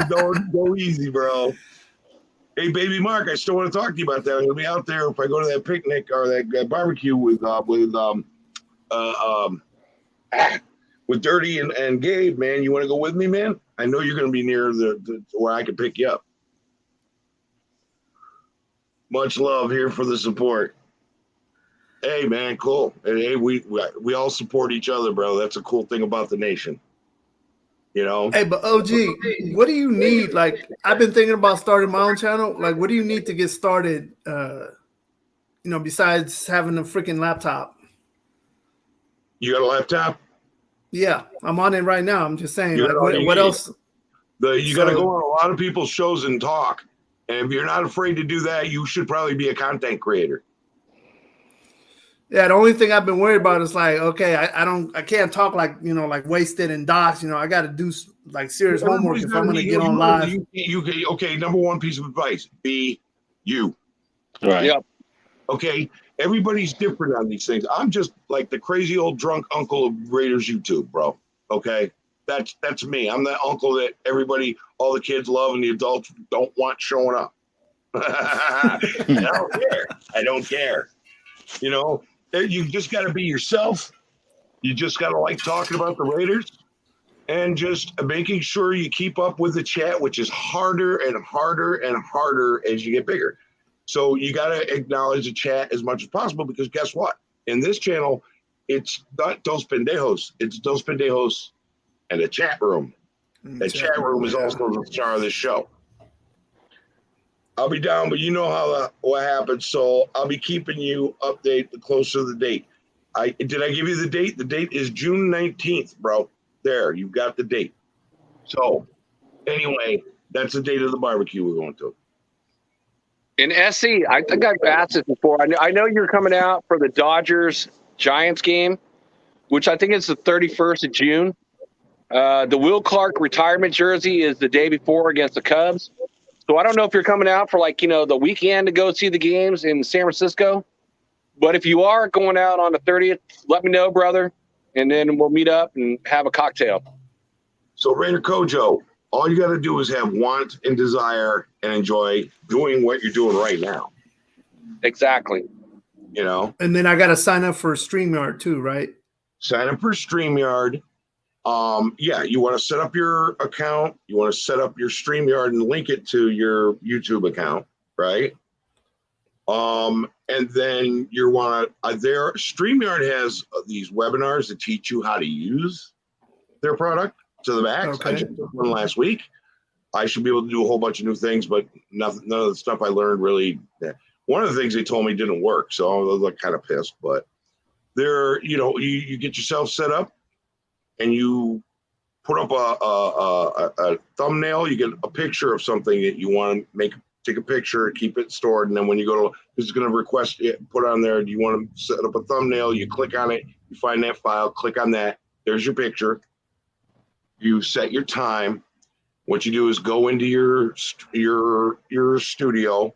If you've got some kind of thing you want to do, you put it in branding. If you don't, then you just set your time, do it a little bit in advance so people can see that you're going on there, and tell other content creators, hey, I'm starting my channel, and I'm going to start this day, and I'm going to be doing this, and everybody will say, all right, man, you already go over to Raider Kojo, make sure your channel's already set up. And, just like this. Salute to Raider Arkham. He just had his first show. Yep. This last week. Salute Raider Arkham. Yep, Arkham just started. There's other people out there they're creating their channels, man. And you what you're gonna find out. I'm 57 years old. I am technologically stupid. Okay, there are monkeys who know more about technology than me. Kojo, I'm on my cell phone, bro. That's how bad it is. It wasn't that hard to figure out for me, and I'm not a tech guy. I asked other creators questions like, hey, how do you do this? Or what do I got to do to this? Just this green screen behind me, $20 on Amazon. Oh, nice. And all you do is you take pictures, keep the files, load them into your StreamYard background, and then you just click on whatever one you want. Seriously, if I want right now, do it, Kojo. Let me know, brother. I'll join up. Yeah, if you really want to know how hard it is to set up a background, it's not hard at all. I can go anywhere I want.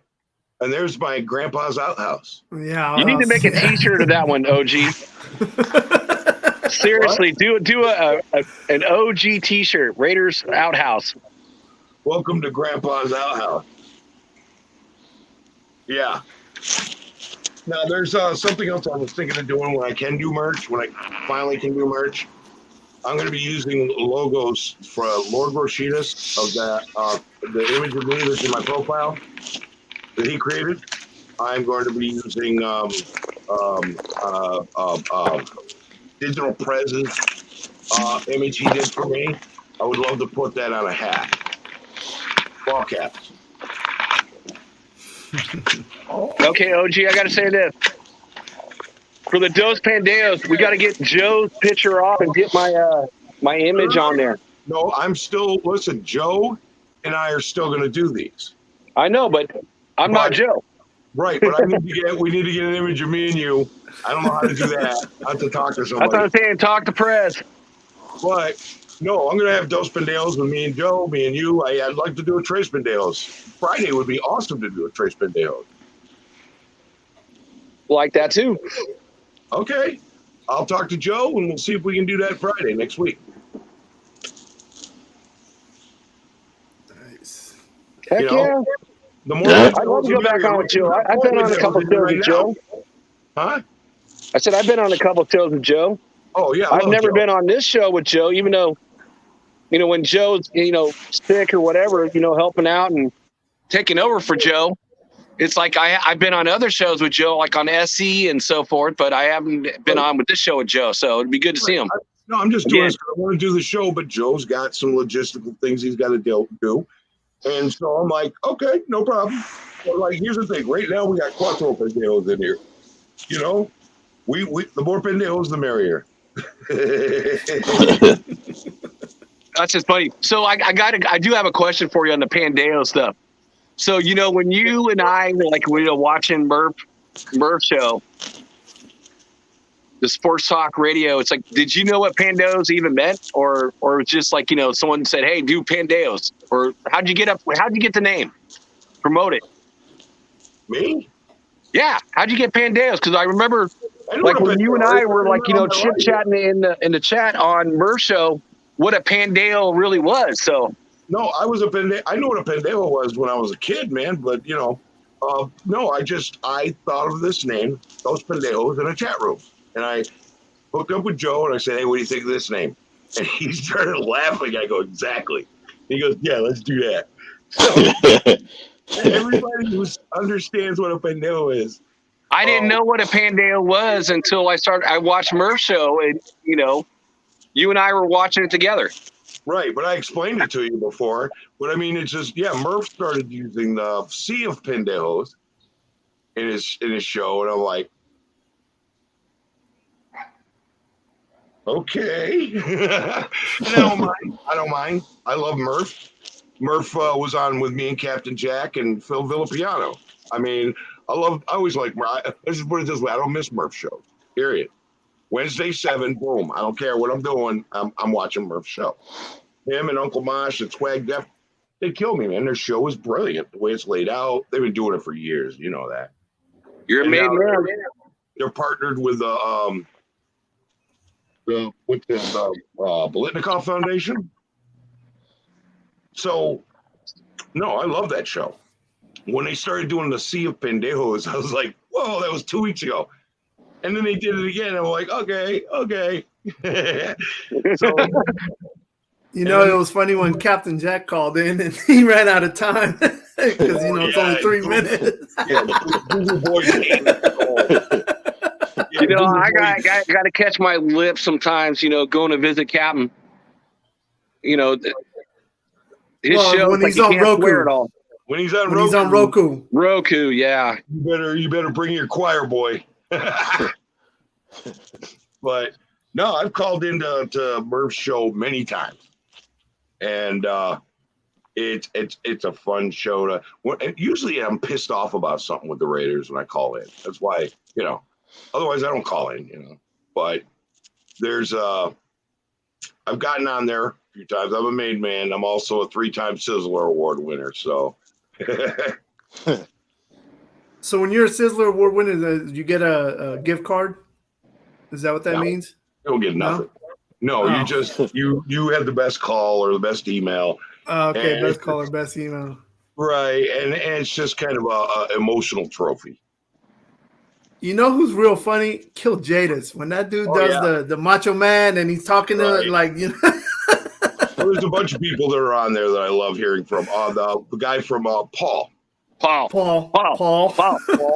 from Shropshire, Mississippi. The truck driver. I'm not Paul. I'm going to do that one time. Hi, I'm not Paul. And then what's the guy that they always lead off with? He's usually the first voicemail. Capo. Yep. Aaron the Q-Dog Raider. Q-Dog, okay. I love Aaron. That guy, man. I don't know where he comes up with his material, but he is funny as heck. Oh, yeah. No, man. Everybody on there has a unique call-in style they do, things that they, you know what I mean? Like, oh, man, I've lost track of the chat. Shoot. I am sorry, chat room. Let's see. Here we go. I caught it again. Sebastian, hey, what's up, bro? Ain't seen you in a while, man. Good seeing you again. Good to see you, Willie Wayne. We got to score enough points not rely on the refs. That was the last thing I did. Okay. And then I got to blow the whistle. The blowjob is what they call it. Gruden was screwed out of the head coach job by Goodell. Yeah, but you know what? Hindsight being 2020, are you mad after what happened this year? Sorry, Drew. Bye. Yep. If he stayed, we was not getting Devontae Adams. No, we're not getting Chandler Jones. No, they probably would have overpaid for Gilmore. Right. Raiders stole LA. Okay. Absolutely. Fans, hold on. Love the YouTube Nation. Mikey, Renz, Cody. Okay, these I remember. Voice of God. Cool Kevin's dry. Okay, that was the last one. Okay. Okay, so now let's see. SC experience. Here. I already read that one. BL, I'm impressed with Wi-Fi Willie growth coming from drunk video games to what he has accomplished. Okay, I didn't know that. Well, he does all the 420 stuff too, and he used to do like Madden. So he used to be Madden, kind of like Andy used to do Madden too. Okay. So I always used to post it up on both their shows. I'm like, Andy, go play Wi-Fi, and Wi-Fi, go play Andy. And Andy's like, I'm going to kick the shit out of him. Okay. No, see, I don't know about all that. I just our segment is hilarious. Yeah, it is. Yep. Hey, Richard's back. He had to do a patrol. Welcome back, Richard. All right. Our only show at Wednesday alarm set. It's the best. Same here, bro. Wednesday, I'm set like 7. I'm on that. I'm watching that. Karaoke Raider and now Sergeant Raider Friday. Yeah, Sergeant Raider Friday. Oh, yeah, those. Karaoke Raider. Hey, Raphael. Hey, Raphael. Yeah, we were on live a few nights ago. Auntie. Birthday is June 10th. Auntie, hop on, brother. Auntie. Yeah, you know what? Let me put the link back in the chat. Anybody who wants to jump on, man. Bam. Dude, Auntie's always funny, man. I love Auntie. Yeah. He's the most pissed off pothead I've ever met. Yeah, like you see guys on weed and he's like, real intense. I'm like, damn, how can you do that on weed, bro? Like, I'd be like sitting there just drooling and wondering like who's watching me and crazy stuff like that. If Auntie started his own show, he's kind of like me. He doesn't really want his own show, but if he did, I would totally support it. Love Auntie. You know, if Jack Kenna started his own show, I totally support it. Just saying. And Cool Kev, you're in New York, right? I'd have to borrow all my son's gear. Say that again? What's that? I said you're in New York, right? Yeah, I'm in New York, yeah. In the city or in the upstate? Yeah. Albany. Cool. Gotta love fans. Are you going to go to the game there, Kev, or are you like staying home or? No, I'll watch it at home. I'll do a Vegas trip next year or something, but not this year. I'll still. Yeah, I can't do this year, so I hope you go next year because I'm going to go. Love to meet you, brother. No problem. We'll do. Yeah, it's better to watch it on TV, man. Sometimes it's just like, it's a headache, man, just being out there. I'll tell you what, this is the truth about going to a game. When you leave, your head hurts from all the sound, from the cheering and sound. Your head's pounding. The next day, your voice is gone. You're dehydrated. And you don't get those awesome camera angles you get on TV. I'm going to tell you right now. I think we're talking about the flag football game, brother. Oh. Am I right? Oh, I thought you were talking about going to a real football game. Oh, no. I'm talking about the flag football game. I wanted to go to that just so I could meet everybody. Okay. I know. I was planning on going, but something happened. Yeah. My trip to Los Angeles is already so expensive. There's no way, unless I win that Powerball tomorrow night, I would be able to make that game, bro. And what's the I hear you. The now? wife wants to go to Hawaii this year, so I can't go. Yeah, that's a good trip, man. I'd like to go out there and hit the beach, man. Yeah, I haven't been to Hawaii since I was in the Navy. Same here. I never been. Hey, I want to hey, go. Willie Wayne, I agree. I think that'd be a good game to go to. You know, Oh, I'm not missing that one. I'm definitely going to the Niner game. if we all go, then let's all meet up, man. Let's do a pregame tailgate. Yeah, hopefully at that game I can meet everybody that I don't get a chance to meet next week. What'd you do in the Navy? I was a cook. Oh, you're MS? MS, yeah. Now they call it a culinary specialist. Oh, yes. Yeah, I was a CS. QM. So what But is it? that's MS not mean? what I joined the Navy for. I didn't join the Navy to be a cook. I joined the Navy to be a SEAL. And because of where I came from, they told me I couldn't obtain top secret clearance. I was like, you gotta like just rip my heart out. Like, what? Wow. I thought I was gonna be Casey Ryback. No, when I went in, I tried out for SEAL team, and I broke my knee, cracked the kneecap in half on the 6th day of Hell Week. Like part of my knee was right there, and part of my knee was over on the side. And they I wouldn't ring out. So they rang me out. They told me they not forced to. you. Yeah. They didn't med you out and let you come back. Dude, I got in a nice warm gurney after 6 days of the hardest living you could ever do. And it was warm. It was soft. And I was like, oh my God, I'm coming back. I got on that gurney. I laid down. They put me in an ambulance, and halfway to Balboa Naval Hospital, I was like, oh, I ain't going back to that shit. Nah, Jack, that's the hardest training known to man. So yeah, once you've experienced it and you get hurt, you start thinking twice about going back. Well, I believe it. I talk to all you boys every day. That's what I do for a living. All I do is work with the military. Now, I'm afraid of heights. You know the tower? We have to pull yourself up and flip your body over each level. But you get up that 4th one and your arms are already numb and you got to do one more. It's a scary proposition, bro. But it was like, damn. I didn't think I could do that. That's one of the things that SEAL teaches you. The things you think you can't do, they'll show you can. As long as you give it everything you got. But a lot of it's mental. But OG, I love the part of the Navy that I got to see overseas and the camaraderie I made. But the politics, no, that's what made me get out. It's funny on deployment. Every other day I loved it, and every other day I hated it. And yeah, it was like good day or bad day. Yeah, it was always usually some fucking asshole chief petty officer that made me like hate it. Otherwise. Then there's the days where you're out in the back, you're the fantail. I was on a destroyer. I don't know if were you on?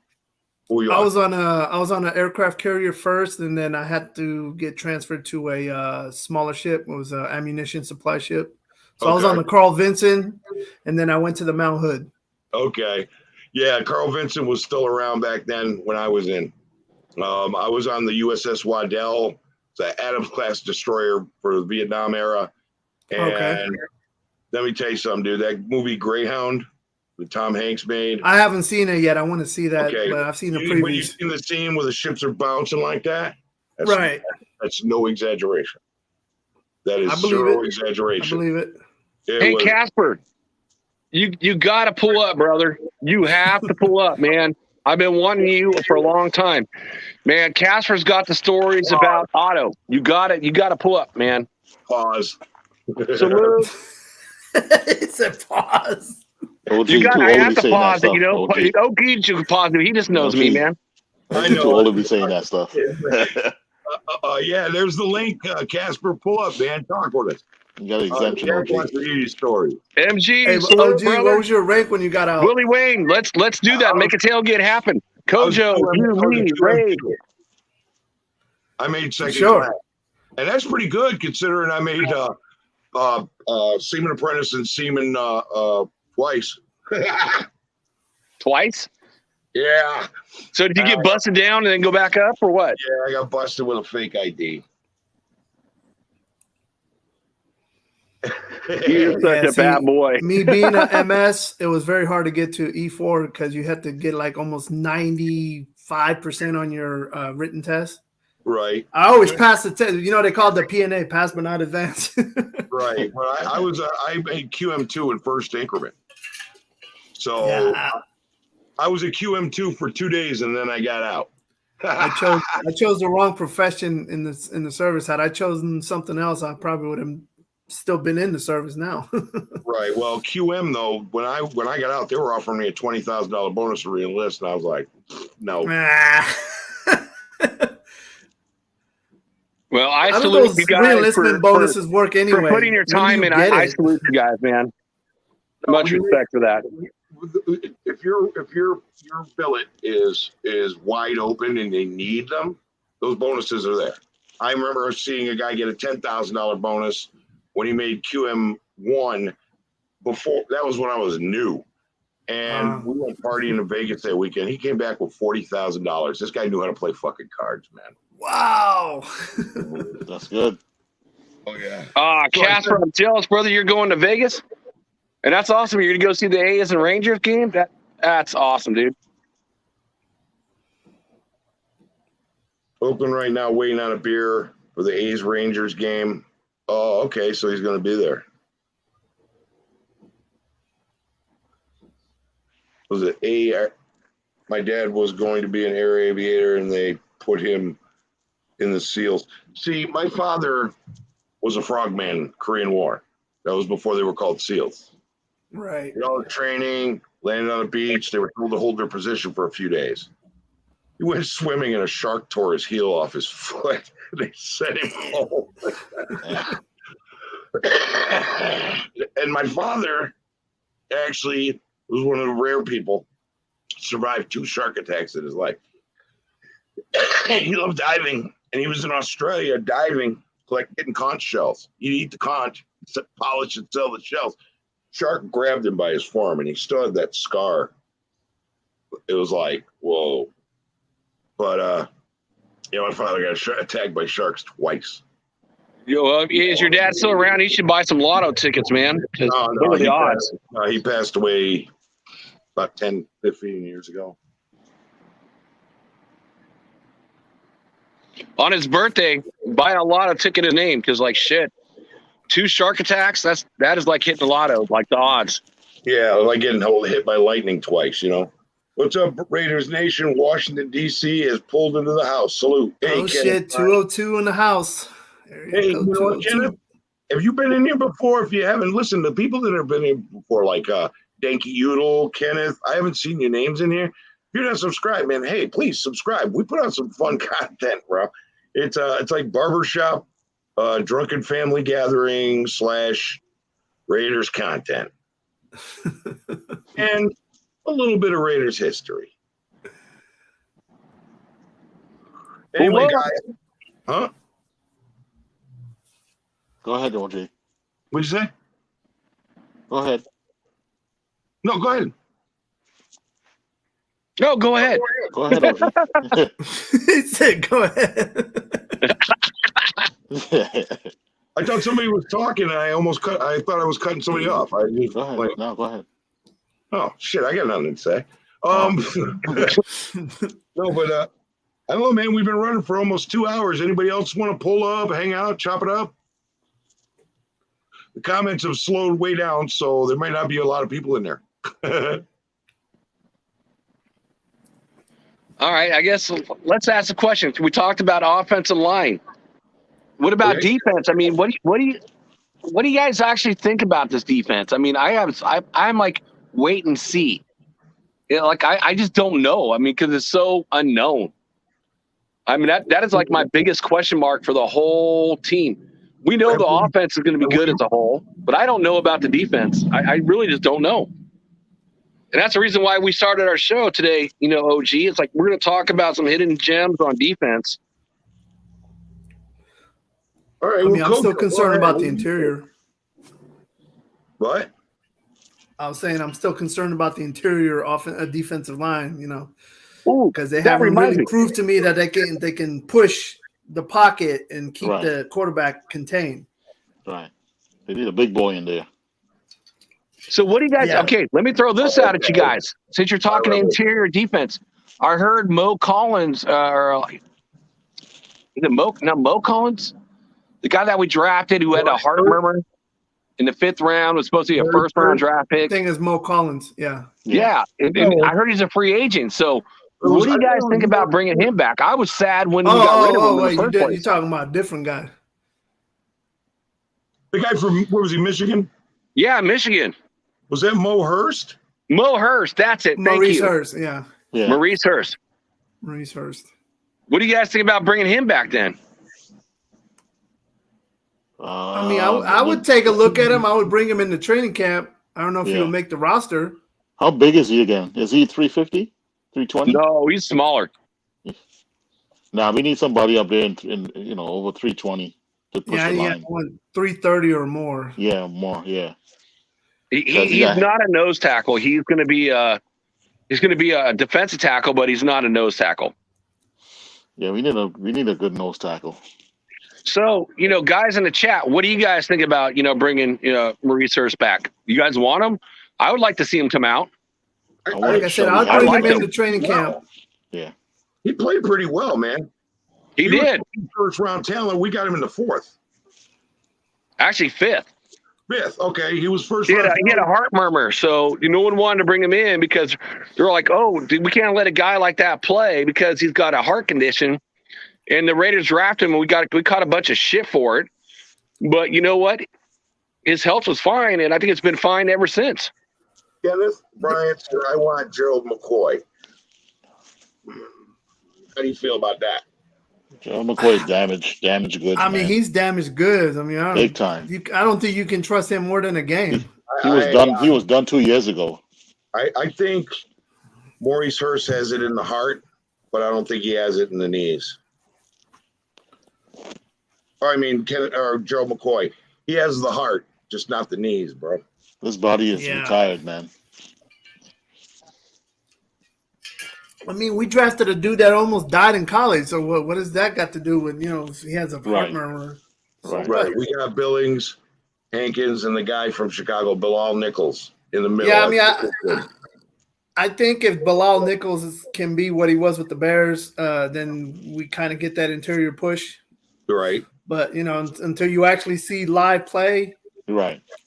Right. But with Billings, Hankins, and Bilal Nichols, you're not going to run a lot on these guys. We got Vickers, too. Run on these guys. And they can throw Clem Farrell as a D tackle in there, rotate his ass as a D tackle. Yeah. Actually, he should stay outside of defensive end. He hasn't gotten it done as a D end. Yeah, but if we go to a 3-4, Cleveland Farrell can play the edge. That's true. Okay. I think Cleveland Farrell's going to have a good year this year. I think he's too small to play D tackle, too. I honestly, here's the thing. Who are the teams that we have to beat? Who are the priorities? Our division, right? Everybody in our division, for sure. Yeah. Okay. How many of them are run? Most of them are passing. Only the Chargers. Chargers really are the ones that run Austin Eckler. Right. A little bit, but realistically, these are pass-heavy teams. These are pass teams. Our secondary is what we need to worry about, and just let Max and Jones come off the edge and harass the shit out of quarterbacks quickly. You know what I mean? So our people don't have to cover as long. I think that's where these guys are going with this. I honestly believe it's like, you know what? Okay, the Denver Broncos bring in the guy from Tampa. No, the quarterback. Oh, no, you're talking about Russell Wilson. Russell Wilson. So what does the Raiders do? Typical Raiders move. Go get his kryptonite. Chandler Jones is the Raider. I totally agree on that. I think Denver is going to be the only running team right now. I mean, the way it sits right now before the draft, they brought in the guy from Tampa Bay. And, they let go of the guy from the Chargers. And they have Williams, which is a second-round draft pick. Really, right now, that's the only running team I see, like, in the AFC West besides us. The Chargers? No, I hate to say it. The Chargers running back, he's more of like he's a dual threat. He's better at catching passes than he is running. Which team are you talking about? I'm trying to get clarity here. Donkeys. Yeah, the Donkeys. Yeah. Yeah. Okay. Jerome Williams, and then the guy they got from Tampa Bay that, like, he was a number 2 round draft pick too. But Fournette, took over his position, and the guy was kind of hurt a lot. So they brought him over. Was that Ron Jones Jr.? I think you're right, brother. Yeah, Ron Jones. Is Yeah. that what that's what they did? Okay, that's not impressive at all. Like, you got an injury-prone second-string running back, and that's No, your main guy. Who's their main guy again? That did run on us a little bit. Damn. Are you talking like if it's Denver, it would have been Gordon last year? Yeah. Okay, yeah, I'm not worried about Denver's running attack. Gordon's gone now. No, Right. He got one leg anyway. I'm talking about the guys from the Chargers. Oh, Austin Eckler. Eckler and Jackson. Yeah, Eckler is the guy we gotta worry about as far as the run attack. I think what we've done in the center is I think we've done enough to handle that. You know what I mean?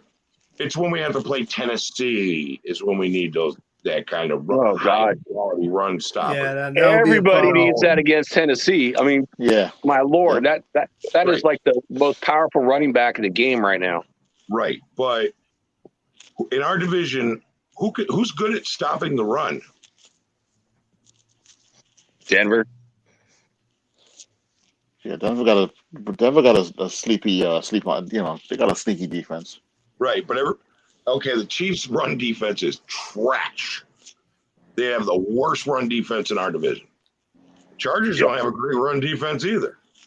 Okay, Denver. But Mac's going to help. Mac is a good run defender. We all know Mac. Mac is a good run defender. Right, but you know what? How did he do against Josh Jacobs when we played the Bears?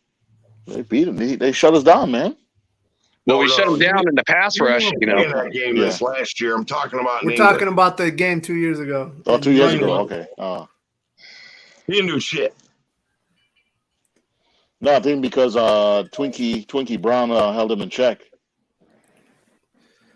Right. And I will say this: when we played, the Bears a couple years ago, the one guy that was out, which I was kind of hoping the Raiders would have kind of picked up, was Hicks.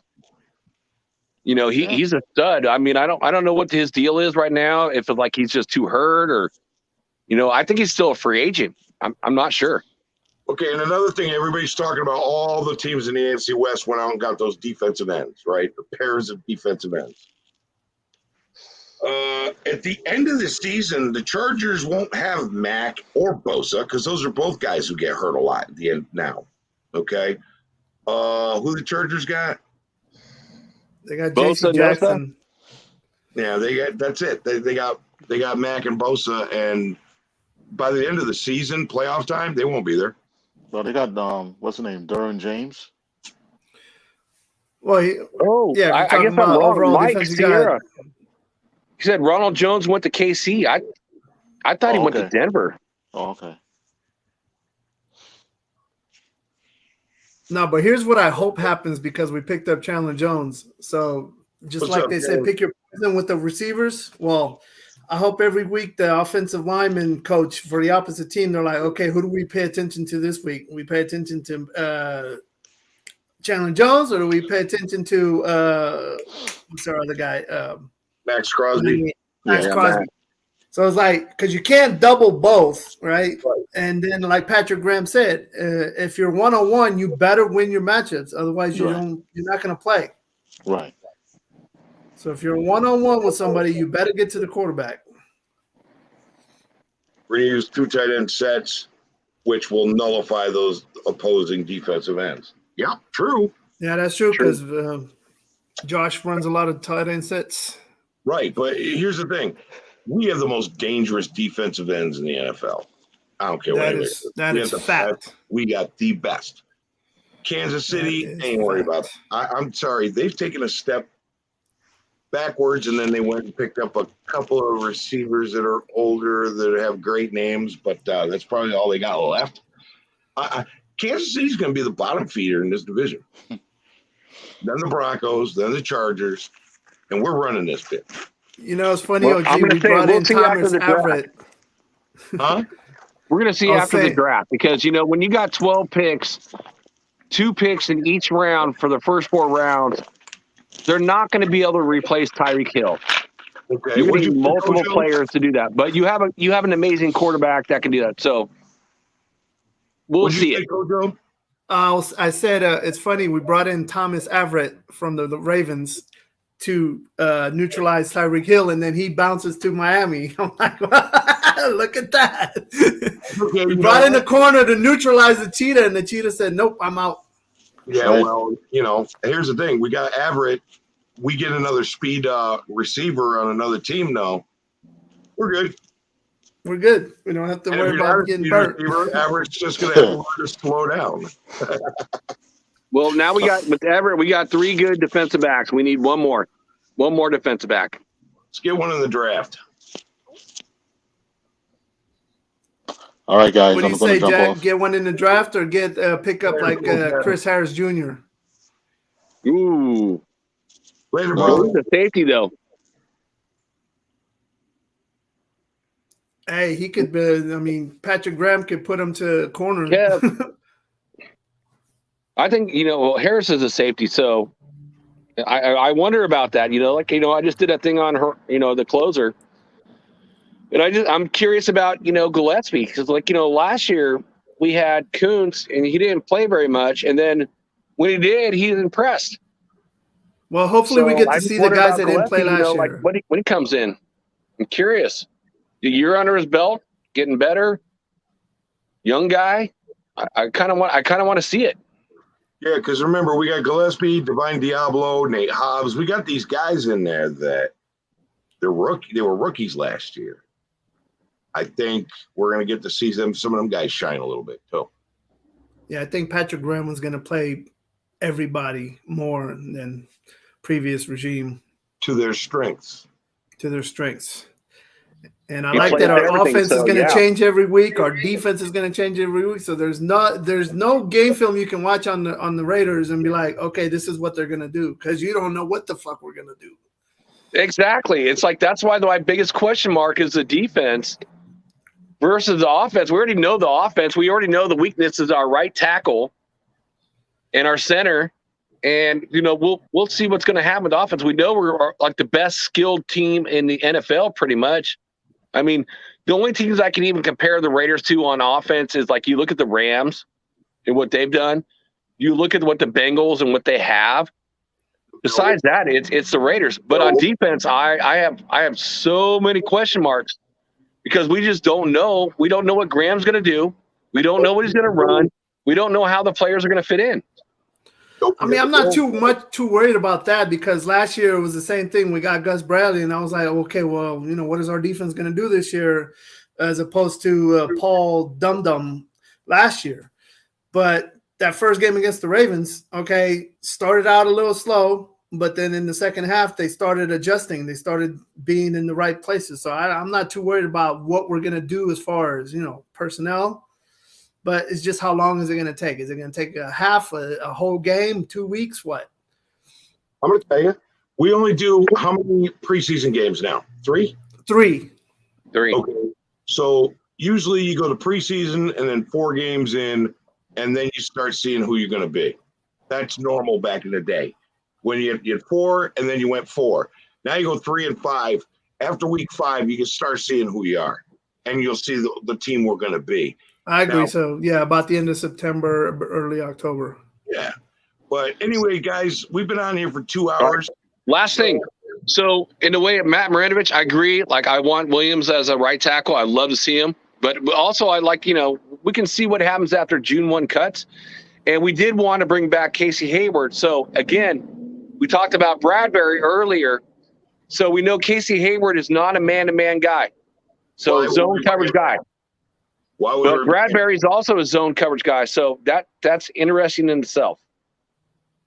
Oh, now, okay, so if we do get a couple of zone guys, that makes us even more flexible, because we can have guys out there man press and then turn around and switch to zone, and we got the guys for that. Well, that's what I mean. It's like, we wanted to bring back Casey from what I've read and heard and everything else. But we didn't get him, and neither did Gus. He went to Atlanta. And so if Bradbury, like what you said, Bradbury's a zone guy, but he's not a man-to-man guy. So if we wanted to bring back Casey, but we couldn't get him, then Bradbury would even be better than Hayward in reality. I mean, even though Casey played amazing for us guys. I mean, salute to Casey Hayward, great guy last year. We got to have a guy out there who can do it because Mullen can't. Mullen cannot play zone worth of shit. He's a man. He's a man-to-man guy. In zone, he sucks. That's true. He was getting tortured in zone. So we need to be able to have maybe a couple guys who can adjust, play zone on the zone calls. You know, problem is that's an easy, tell. Meaning the other team can say, "Oh, they're playing a zone coverage on this one," depending on the personnel out there. Exactly. So, It's like I said, a lot of question Patrick marks. Graham can disguise all of that. no, hopefully. All right, guys. Well, listen. I'm gonna cut the show short. We're gonna not short. We've been on for over 2 hours. We talked about an hour. We went 2 hours. Oh yeah. Great show. So, yeah. Salute to everyone that came in. Having you guys on, man. Hey, Raider Kojo, thanks for coming on. Yeah. Oh yeah, no problem. Kojo, again, good seeing you, brother. Do a Good channel, seeing you Kojo. too, Jack. And all right, Kojo, you get your channel started, man. I want to be able to tell everybody where to find you. All right, OG Jack. You have a good one. All right, too. salute, brothers. All right. Good night. All right. So that's it. Cutting it short. Got to get some sleep. I'm old. And we will talk to you guys again very soon.